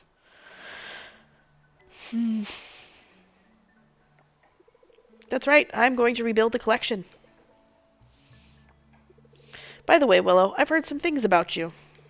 People tell me you're good at finding things. Now, I'm not too bad at it myself, but I can certainly use that skill of yours.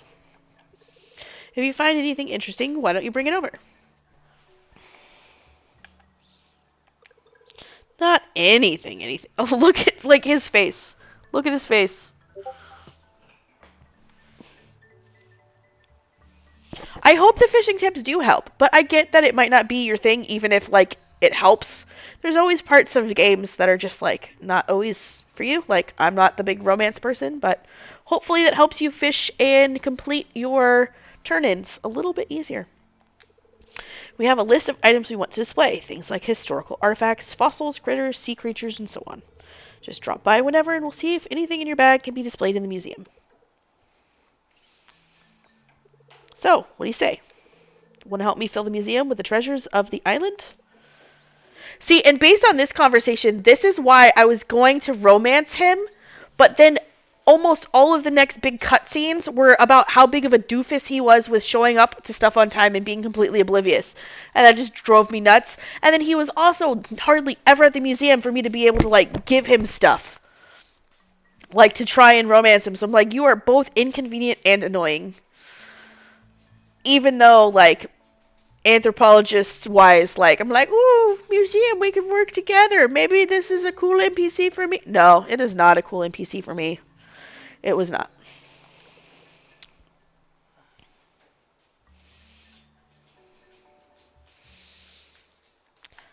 Yes. Take my barracuda. All right.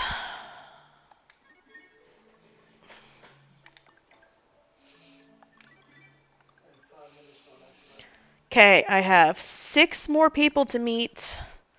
I gotta harvest my first crop. We're about 5 minutes away. Oh, he has executive dysfunction. Yeah, I do find him at the mine. Yeah, I already said 5 minutes. Oh, you're telling him. Okay. Um, okay, so plan. We're going to do our break at the top of the hour like usual, do our words with the stream as usual. Then I'm probably going to do a tour of my current farm, like my big farm, just to kind of I just want to show off, let's be real. Um and then talk to this guy. Are you new? Yes. Hello. I don't think I've seen you before. Are you new in town? Fantastic. Show off my farm a little bit, and then I'm gonna tuck in the tiny human. And when I go tuck in the tiny human, we do, I'm gonna be in there for a while. Story and tuck in and blah blah blah. So I will probably end the stream after we do our farm tour before I put Hurricane to bed. He does owe people a bunch of cacaws and such. So we'll probably do that. Okay, I don't need any of that. Keep my seeds. And I'm going to take these things to the museum.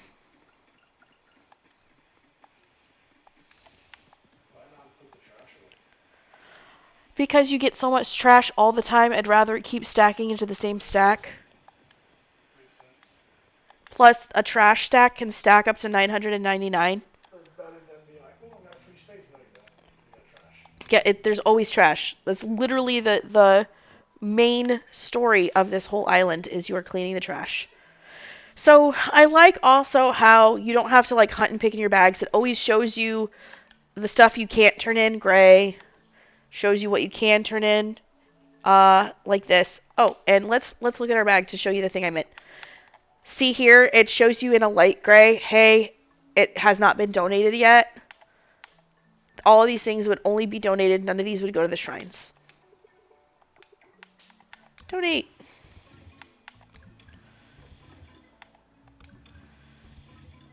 I'm literally like one donation item away from a present. That's so annoying. I do love a good trash stack. I was pushing really hard to get my town to a rank C. So I was like pushing the ocean very hard. I had like over 3,000 trash in my bank. It was, I'm not going to call it a problem, but it was a lot of trash.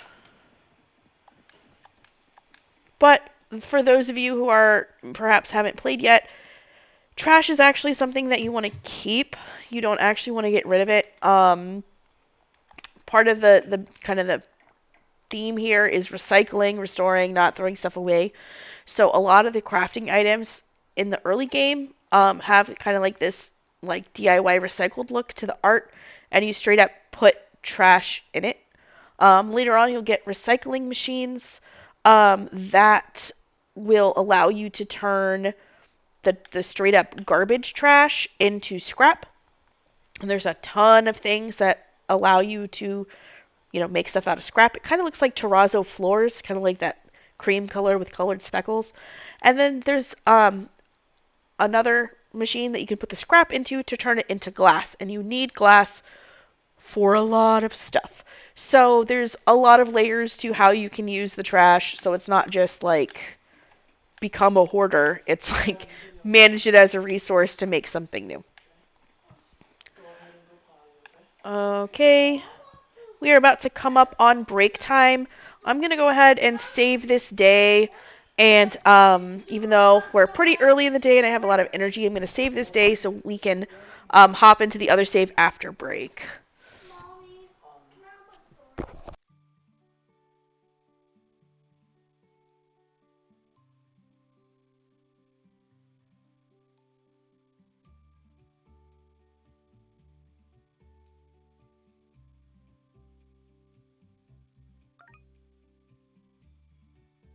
All right. Technical assistant husband is coming over to set up the Word to Stream. My date is saved. My money is given to me. I'm going to return to the title so that way after break we can do the words on stream. BRB.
Hi, Chalapura. We're still on words with stream break.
Kioran, I know you probably meant that word as in the water retaining structure. However, the Automod has kicked that out for being a not nice word.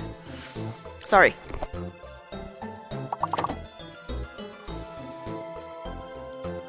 You were not the first one. Yeah, that happened before.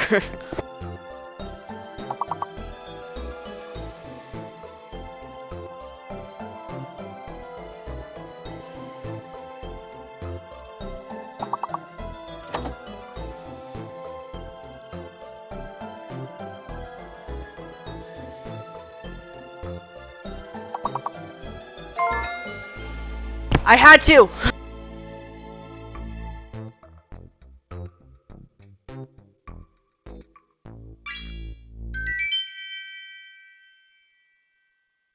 See, now Kioran got the nice version of that, and my brain was like, no. Lack of propriety!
Mr. Scrubjay over here is like so like tired that he's like, skull! I'm like, there's not letters for that.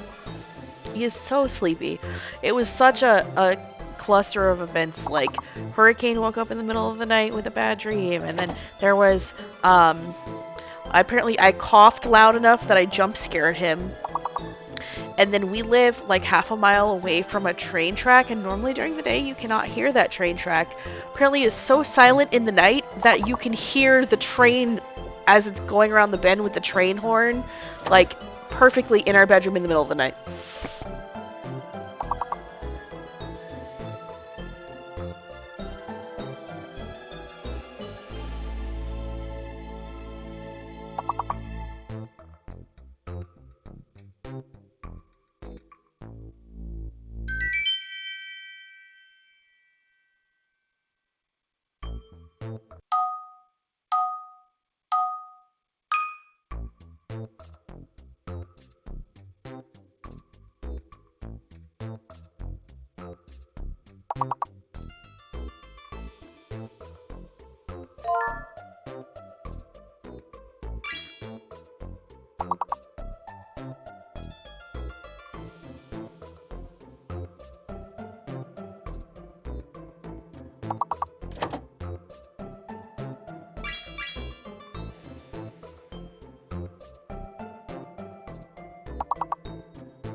We have annihilated this level. Somehow I feel like we're missing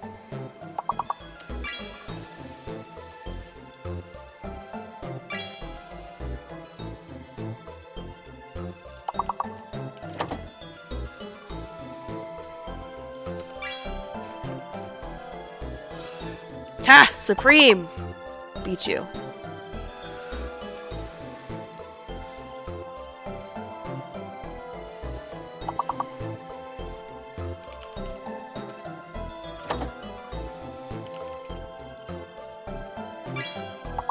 Oh, dang. Frat is already there.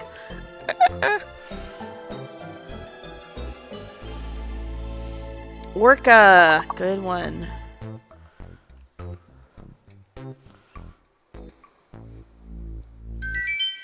Wow, 103 out of 68. Destroyed. We destroyed it. It went home. It took its ball and it went home. Oh god. Fake letter, guys, is the next level. Prepare yourself.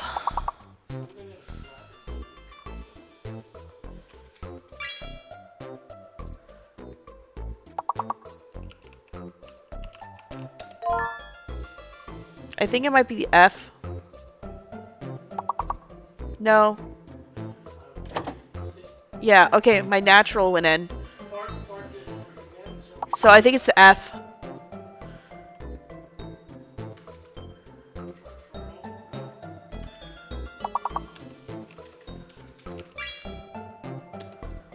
Yeah, nothing with F is coming out.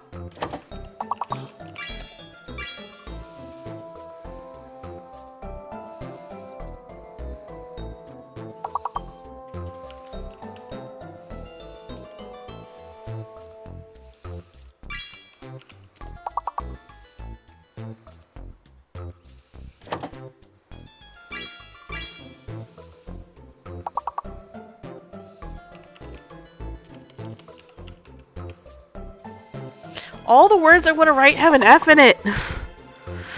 Like loofah, how dare.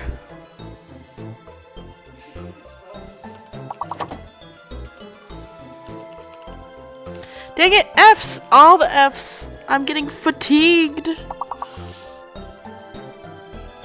The puns.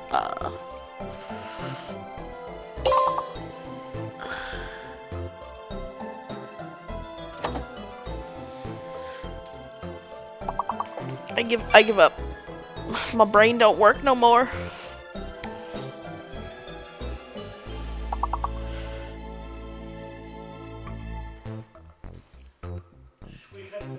Yeah, like always when we get to this fake letter, the fake letter and the mystery letter, those are always hard mode. Okay, so good job, guys. We're gonna change scenes back to Coral Island. We are approaching the end of the stream. I'm not sure if we'll quite make it to the top of the hour. It'll just kind of depend. But I am going to start showing you the actual farm that I am playing on my personal playthrough, just to kind of give you the idea of where you start and then where you end. Well, not end, but where you could be in like a year-ish. Here's my personal playthrough.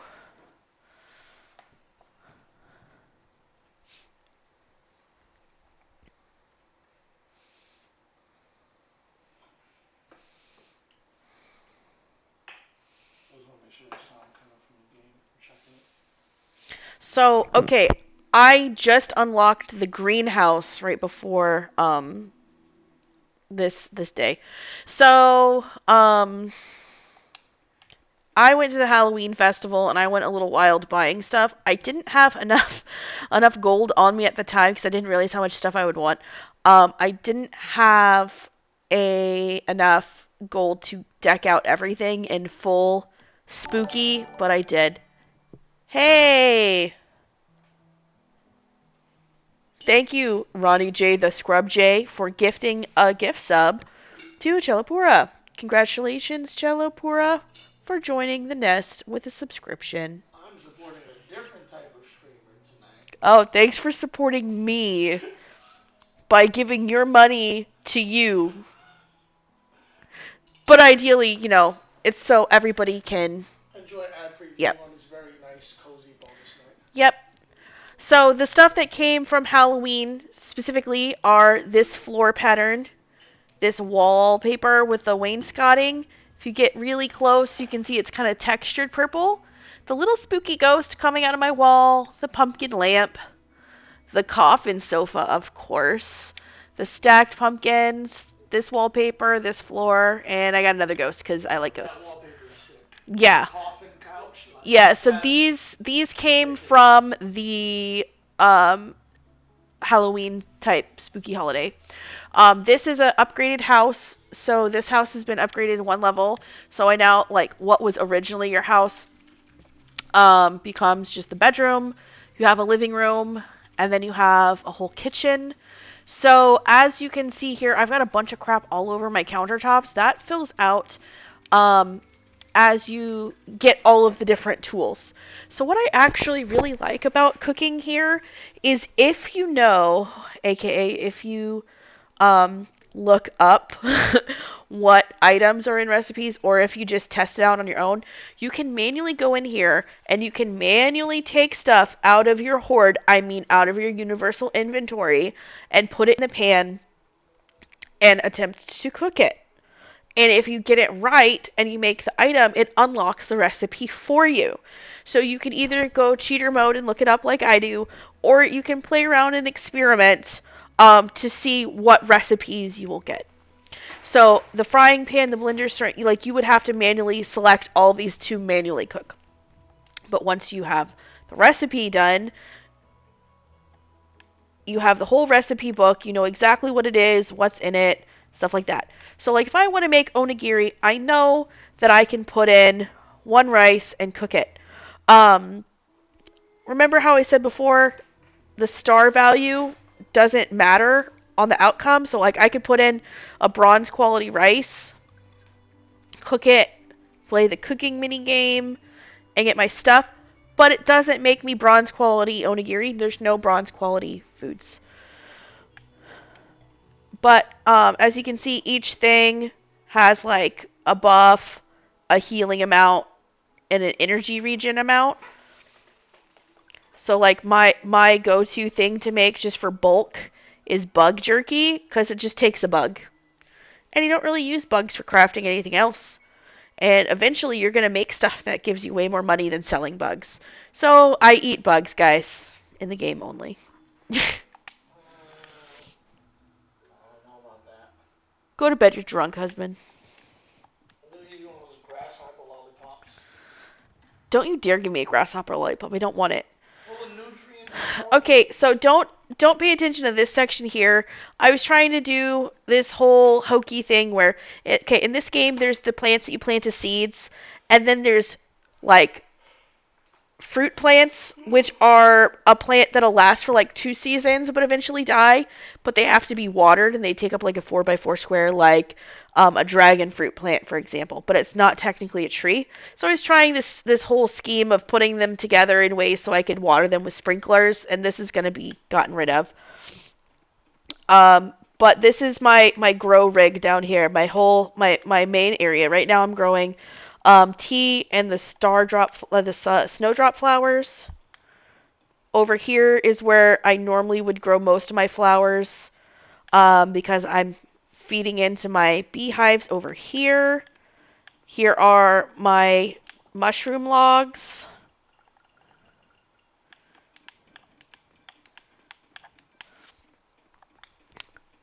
I've got my syrup factory over here, so once they're all grown, they're all going to get taps on them, so I can start getting a bunch of stuff.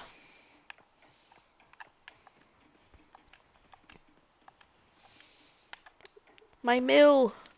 I'm mostly out of stuff to mill, but I don't know why it only does rice and wheat and like salt.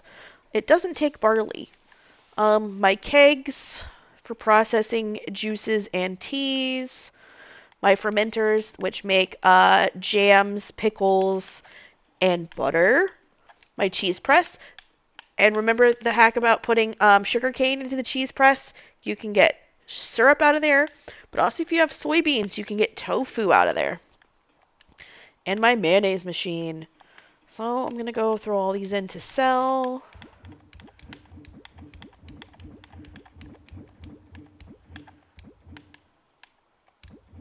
Oh hey, my onigiri did come out as a bronze star. Neat.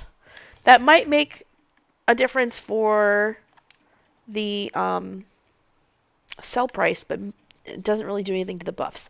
So these are looms. So if you have wool and if you grow cotton, you can make cloth.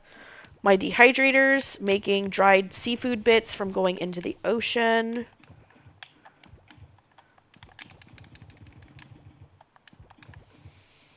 This is where you put your garbage. So see, I told you how I label my chests. My recycling chest. I always stock my compost bins because with the amount of farm plots I have, it takes a lot of fertilizer.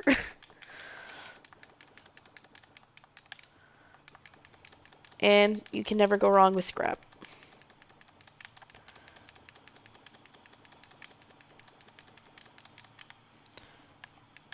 And yep, my extractors to get the seaweed essence. I just set this up like 2 game days ago. I finally have one of every fruit tree because I just unlocked rank C to get fruit trees. I'm planning to have 2 of each. Fun hack also for those of you who have like farm plots. If you hit B and run over it, you can hop your own fences and you don't have to spend 20,000 years opening and closing the stupid gates that don't work very well. Hopefully that helps someone. It blew my mind and made me so happy when I could do that. I like to keep my farm animal tending shenanigans in there. I don't like to carry them around. But I've got a heater so they don't get sick. And I just paid for, it's hard to see, but it's like right up there, an auto feeder. So I do not have to feed these dang animals. It's normally not that big of a task, but in this game, like I feel like it's not super well optimized for like the targeting of everything. So how many times do you just pet your dang cows over and over again when you're trying to put hay down? The auto feeder. Yeah, Fae Farm all over again. The auto feeder is the best thing. So as you can see, I've got my fluffy animals. I've got Romola, Woolworth, Hildy, and Merino. I'm not the most creative namer, but they have one default name, and then if you try and default name it again, it'll be like sheep. That is why I'm about to show you over next door. So if you're in any season other than winter, you could ring this bell and let your animals out. But because it's cold, letting them out makes them grumpy. You can also have grass grow in these areas, and if they come out into the grass, you don't have to feed them the hay. They'll just eat the grass, and then they'll make you the food or like that lay the eggs, make the milk, whatever. Later on, once I'm able to upgrade stuff enough, like pigs, for example, find truffles. They'll find the truffles outside. So if the pigs don't go outside, they can't make truffles because they can't find them inside the barn. See how tight it is in here? It's hard to pick these up when they're walking around. Like, look at this. It wants me to pet everyone. Why do you have to hold the egg? Well, because I'm just over the egg in my inventory. Oh, okay. But like the pets just like mill around. Yeah. See, that was chicken. That's Quackus. The amount of times I've yelled about Quackus getting in the way, you don't even want to know. It's a lot. Walter. See, Quackus in the way again. What if you strafe and face it? Does that even help? No, it's just partially the targeting is bad, partially they wander away in the way, partially they want to crush your spirit. Yeah. Okay, Kieran, you're welcome. Hopefully you get back in time.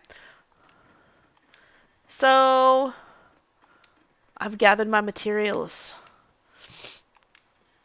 And I'm going to come over to put stuff in. Okay, so these machines are nice in that they allow you to stack up to 3 things. In the, food making ones, they're not so nice in that they have to be the same thing. So I have large duck eggs. They make large duck mayonnaise. I can put those 2 eggs in there, but it won't let me put my large chicken egg in there. I have to have multiples if I want to run multiple types of things. Now, these 2 things are large cow milks. Even though they're different qualities, it will let me put both cow milks in there to make cheese. I'm at a fun point where I'm running really low on things to like pickle. So I'm doing even like forageables. These celeries are just foraged out in the wild.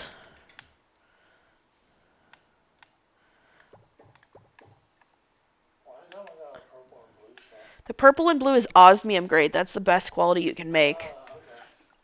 And you're just gonna throw it in there? Yes, because this is the artisan machine that will process it into the most, And it'll make more money. Okay. Makes sense.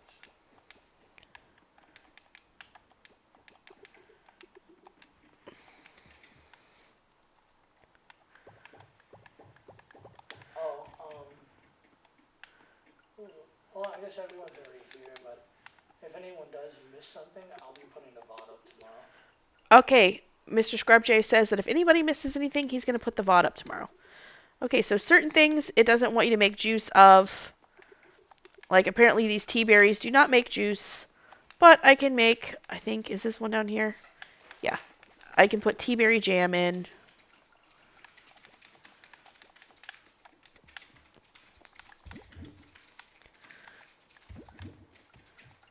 Let me make a kale pickle. Sweet. Okay, so I would normally put my wool on the loom, but because this is a large wool, I'm hoarding it right now. I'm working on the researches to make like the automatic machines. So I just got the auto feeder to make the auto petter. I need 5 large wools, so I have to start stockpiling my large wools. Ooh, I have a barnacle that I did not put in the dryer. Yay. So, yeah, we went over these machines. This is where I can make glass and other such items. This is where I make iron like metal bars. I'll tap you if I need you to mute. Can you make 2 tools in this game? 2 of the same tool? No. So once you go to put it on, you're just SOL until the 3 days pass or whatever. Yeah. Wow. Well, yes and no. I mean, it's a give and take kind of thing. You need to plan ahead. So if you don't want to go into the mines, then don't upgrade your well, okay. So your fighting weapon doesn't upgrade from what I've seen. You just get a new one. Don't upgrade your axe if you need to go grind in the mines. Just don't do it. Um if you need to go into the ocean, Can you upgrade your fishing rod and your bug net? yes. Mine are just at silver right now. You do that at the beach shack, and you use the essences to do that. Gotcha. Okay. But what happens is it makes stuff easier to catch. Makes sense. And you can see already, like, look at how much my farm is pumping out, even though I don't have a lot of produce left because I'm in the deep winter, right? Yeah. And to give more context, you can grow stuff in the winter, obviously. But all of the winter crops that you can buy in the store only unlock at town level C. So we didn't get to it in my startup game that I just started with you on this stream, but you earn a town rank, and as your overall town rank increases, more stuff unlocks for you to buy in stores and things become accessible. You upgrade it by doing the museum turn-ins, by cleaning up the ocean and following the story down in the ocean, and doing the heritage sites, which is the shrines that I kept mentioning. So I was pushing really hard, and the fastest way to do that is every time you unlock a certain kind of like temple thing in the ocean, it gives you 10 points. I was just annihilating the ocean like progression path in order to get my ocean really high, to get my average up to C. That is where it unlocks the winter crops. So I haven't been over here yet, but I just, because I got all the winter crops grown, I unlocked Yeah. It's the very cool. greenhouse. I literally just got it. This is my first time walking into this greenhouse. I am so freaking excited, y'all. So what this is, it's just like the Stardew Valley greenhouse from what I understand. I can grow stuff in these plots. It won't be affected by the season outside. So in the normal game, if I grow a winter crop in the winter, it'll grow in winter. As soon as the season turns, it will die. This place is where I'm going to get all of those fruit plants. So they're the 4x4, like you got to water them, but they'll continuously produce fruits forever. And if I put them in here, they won't die at the end of their supposed seasons. So I'm going to have like all the fruit plants in here. I haven't bought them yet. I keep going ADHD squirrel and picking different things to focus on. So I keep using up my gold really fast while I'm progressing other things. But I'm going to have an indoor orchard of fruit trees in here. I'm really excited and I love the aesthetics of it. I love it.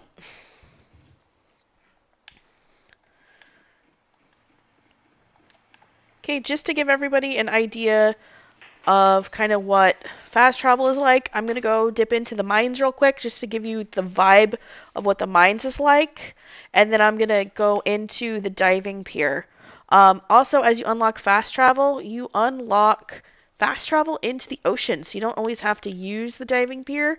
You can actually fast travel down below too and instantly show up in the water. But first, the caves.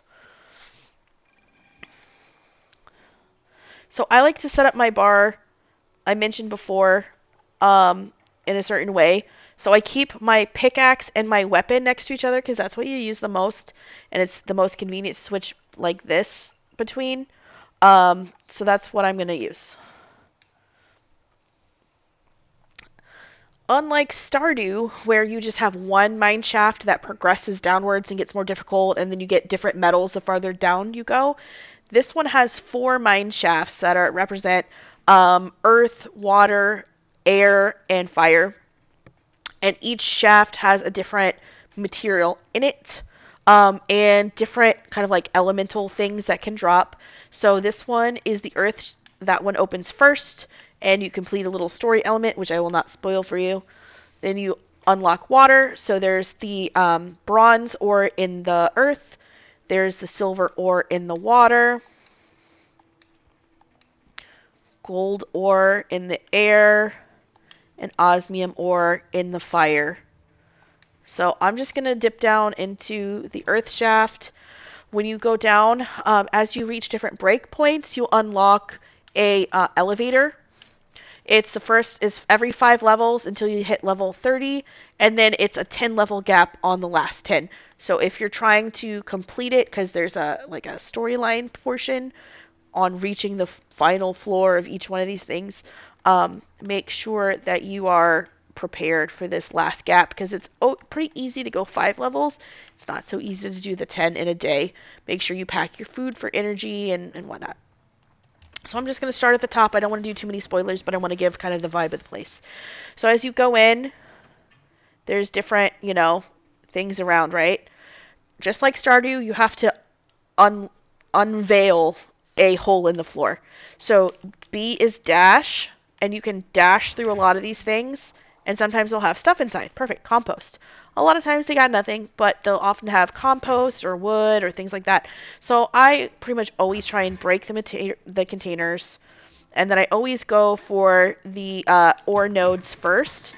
Very rarely there will also be like crystal nodes. You can also there's like a skill tree in this game, which I absolutely love. You can upgrade everything. So for mining, for example, I've chosen a 20% chance to get double ore. Rock domino, which gives you a 10% chance to like break the next rock over when you're mining one rock. Geode finder, which gives you the increased chance of finding geodes. Kind of like the coffers we found before, geodes give you a chance to find like random ore and random gems inside and stuff like that. And then I also have double gems. So if I get a gem drop, I have a 5% chance of getting double gems. So as the more you mine, the more experience in mining you get, the more you level up, the more skill points you have to add to these trees. Like I just got a new one for ranching.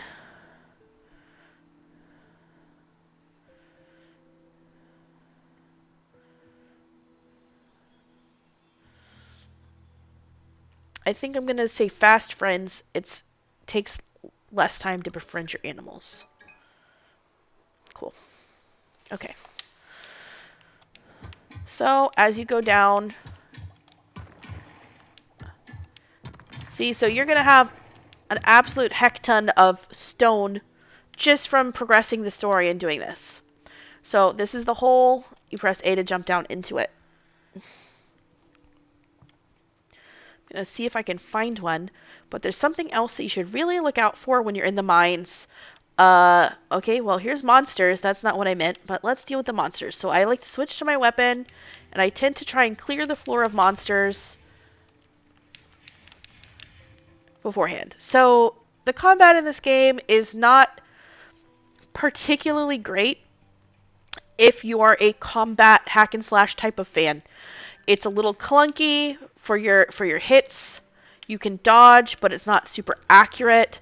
But it's also super forgiving because none of the monsters really hit you all that hard.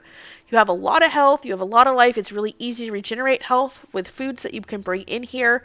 They also don't aggro to you very easily, as in they don't get drawn to you very easily.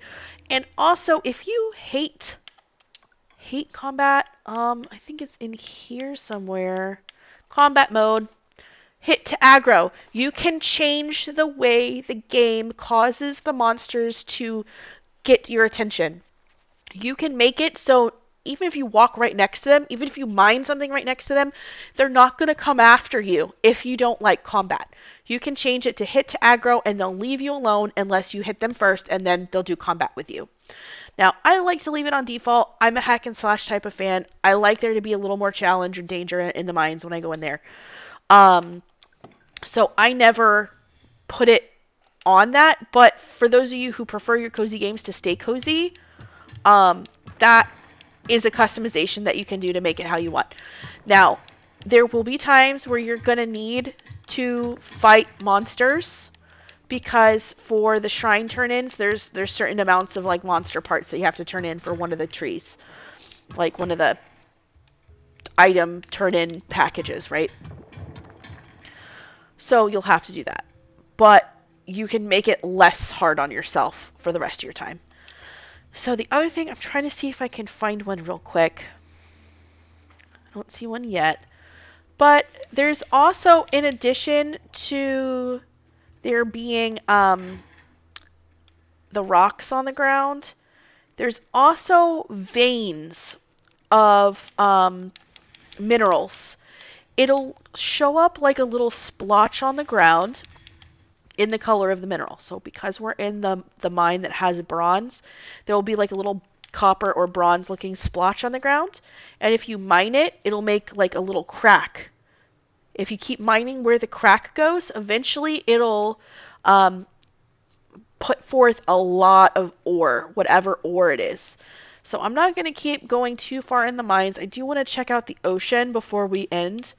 And we only have about 15 minutes left. But that is the mines in a nutshell with as few spoilers as I possibly could do. If you want to leave the mines without hitting those breakpoints and hitting the elevator, just go to the rope that you have come down to the level on and hit exit mine and it'll bring you back here. And you can just walk out. Also, you can go fishing in the mine. Anywhere where you see water, you can go fishing in. Now, I'm going to go home real quick to empty my bags. Or as the Supreme likes to say, I'm going to empty my pockets. I like to put my produce in here. Put my monster parts in there. Put my recycling. Plant material. And my mining stuff. All right. Now, for doing the ocean, you need your scythe and you need your net. And you will see why. I'm going to just fast travel to it, but normally you would do your diving pier and the boat will take you out. The boat will save at the last place you told it to take you out of, so you can continue on doing what you're doing. Because in essence, what you're going to do is for these nodes that are yellow, they'll originally be gray. You have to find an item hidden in the garbage on the bottom of the ocean floor to unlock these little points of interest. So you'll do a lot of it. Once you unlock it, it heals the area, and you can see I've got a lot of seaweed growing and not a lot of garbage. It's because I've already done this area. But as you go around, there'll be stuff you can harvest off of the floor, and that's what goes into your drying bins. And you'll do a lot of... Ooh, what are you? Ah, no! No! Blue lobster! Ah, no. That thing was fast. It was fast. Jeez. So there's critters, and that's why you want your net. Golly. And the critters you need for the museum, and you also need them for... That little dude was booking it. He was. While you're down here, you clear the garbage, and mainly that's for the story unlock, and this is what the little statue thingies look like once you unlock them. But also, you might just want to come down here to break up the trash, to get the materials that drop, and coffers drop out of each of these areas like nobody's business. So if you look at the map, this area here does bronze kelp, this area does silver kelp, this area does gold kelp, and this area does osmium kelp. So the kelps you have to harvest with the scythe, and you process the kelps into the kelp essence. You can also harvest sea salt that you can grind up in your mine, and you need it for cooking, and you can just straight up sell it. So doing a run down in the ocean is actually super duper profitable in that it gives you so many different... Ah! No. Good! No! Dominic, Blue shrimp! what? Dang it. You got 10 minutes. Curses. Alright. 10 minutes. But you need these essences here to upgrade your net. You need the essences to upgrade your fishing rod. And it also helps you upgrade stuff in the lab. The lab will allow you to make new innovations that help you run the farm, like the automations and stuff. But they'll also allow you to upgrade the quality of your seeds, your plants, your trees. So instead of starting at like no stars, you can upgrade it to bronze, silver, gold, and osmium. Thank you, husband, for hydrating the wifey.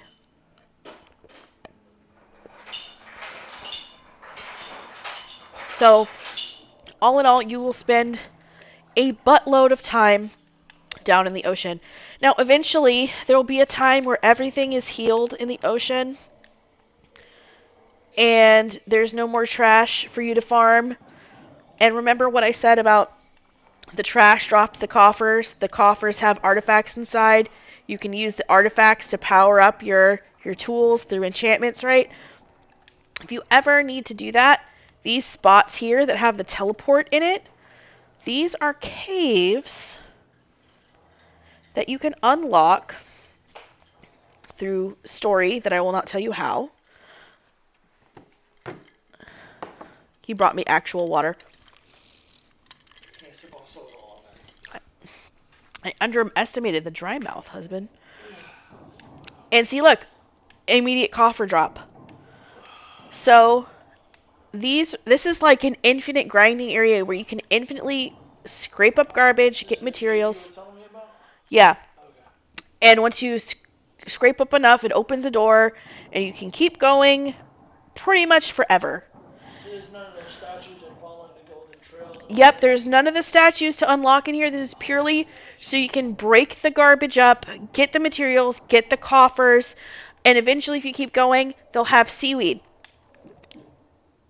So if you look at the map, you know how I told you there's one kind of seaweed here, one there?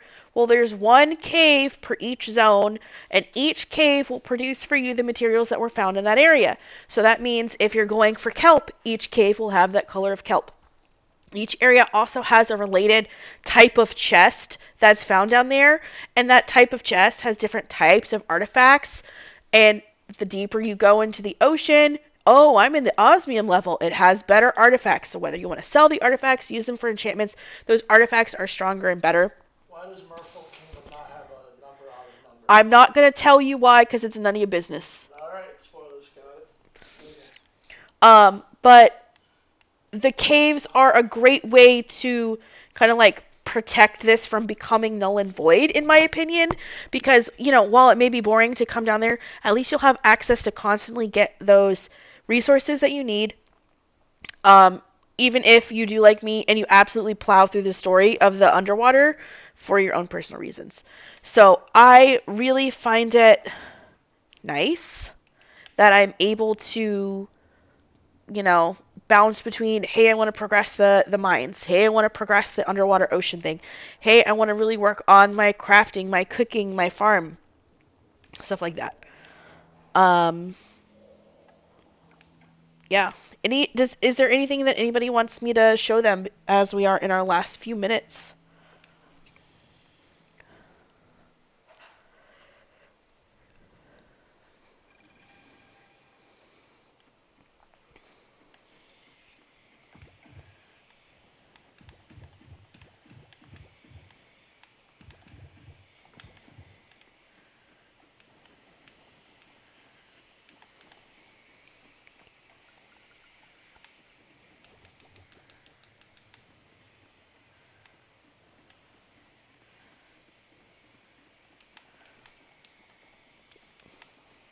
I know there's some stream delay, so give it a chance for anybody to ask any questions. Right now, I'm just doing.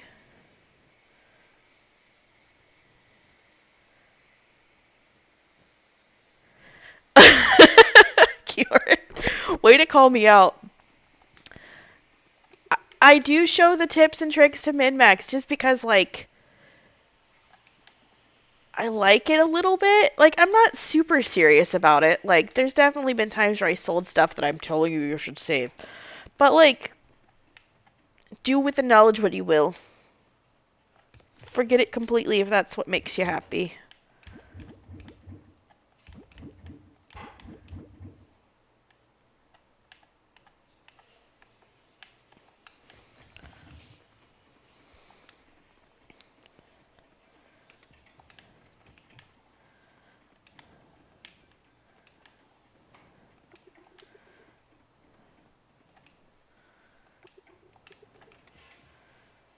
Alright, I finally have some salt to put back into the mill.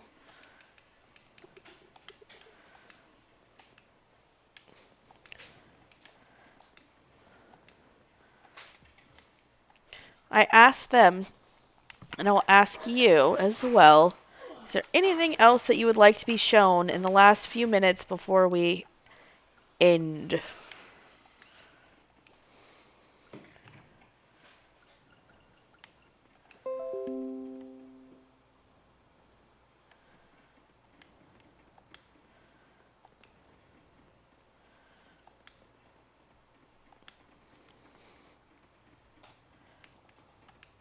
Yay, nay? Yes, no, husband? Huh? I, What? I literally just talked to you. Oh, sorry, I thought you were talking to them. What's up?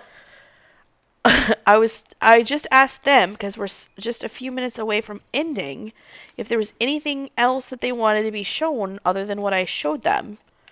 And Kjorn just called me out for being min-maxer like you. Oh, sorry, the chat was like, it was like saying pause due to scroll, and I had to refresh my Yeah, page. and then I asked you that question because nobody else had anything else that they wanted to be specifically shown. No, not that I can think about. Just let them know that depending on how the weekend goes, with fireworks and stuff, we may try to do a New Year's stream, but if we do, it's pretty much gonna end like at 12:15. Okay, so I don't know if any of you heard that, but or if any of you plan to attend, but we're thinking about, depending on how the dog is with the fireworks and stuff. So far, she's been really great about it. We're thinking about doing a New Year's stream to, Friday night wifey stream. Oh, you want that to be a regular thing? We'll see. We'll see. No promises yet. But I could sprinkle some in. You can maybe make it a once a month deal. Yeah, at least once a month. Maybe more than that. It just depends on how blitzed I am with work and such. I'm gonna put my character to bed before I die. Well, not die. I'm being dramatic. Before I pass out and get a medical bill, and then we'll cut to our wrap up. Yeah, I leveled up my diving. You can't see that on stream, by the way. When that pops up, they don't see it. That's internal to. Oh, I didn't see the achievement. I was seeing this. I leveled up. Oh. You have yours turned on. I have mine turned off. That's why. They did see your achievement. Okay. The Vortex Nader is like a bomb that blows up garbage on the ocean floor and like clears a big swath of stuff, so that's really useful. So all the stuff that you guys just saw me like pull out of my machines and stuff, I got 8.5k gold. And yes, Kioran, do not apologize. I figured that you meant it as like a gentle request, not a demand.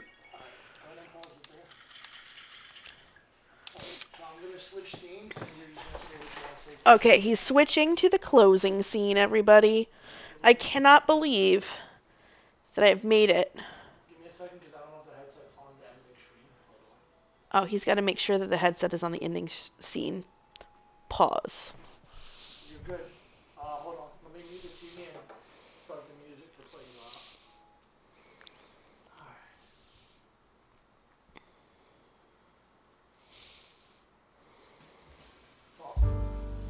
Freeze!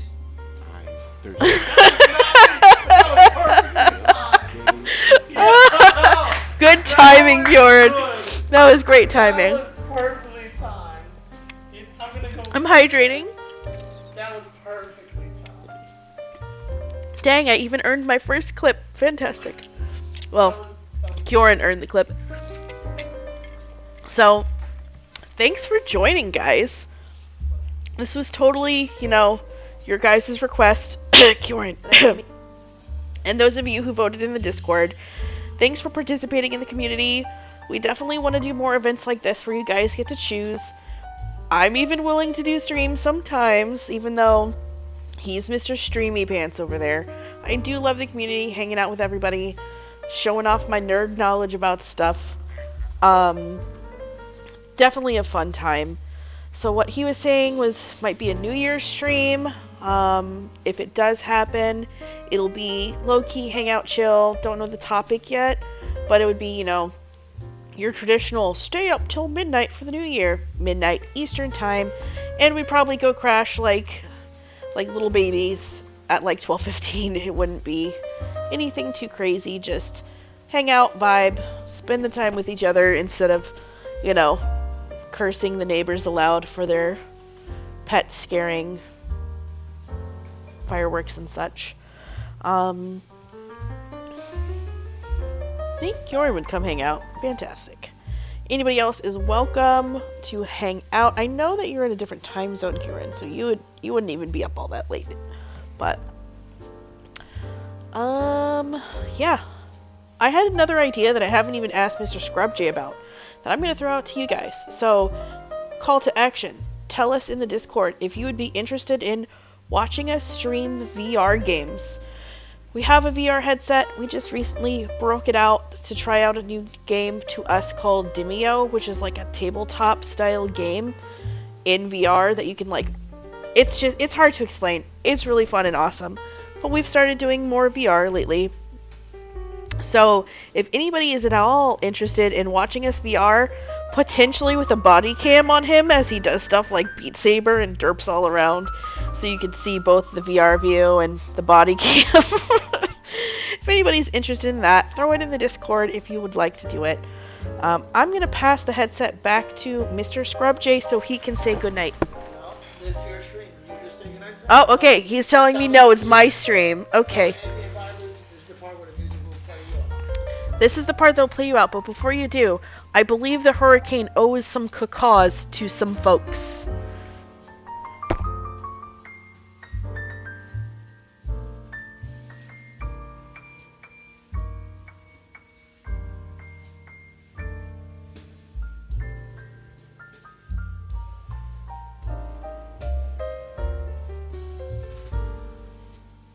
Cacaws. Do you want to say goodnight to the stream now? Yeah. Big stretches are happening. The mic is on you. Yeah, the mic is on. So, good night, everybody. I hope you have a good day tomorrow. Have a good weekend And a good New Year's. and a good New Year's. We also want to do a cacaw for, say, thank you, Supreme Gaming Family. Hey. Upgrading your sub. Thank you, Supreme Gaming Family, for upgrading your sub. Oh, what happened? Oh, Kioran redeemed a hug. Oh, squishy hugs. Hugs. We want to give a cacaw to Supreme Caw. and a cacaw for Cryptid Crow for their sub, Caw. and a cacaw to Chillicora for their sub. Caw. Did I miss anybody? Nope, that's alright. 3 cacaws. What a great stream. Thanks so much for hanging out. Good night, y'all.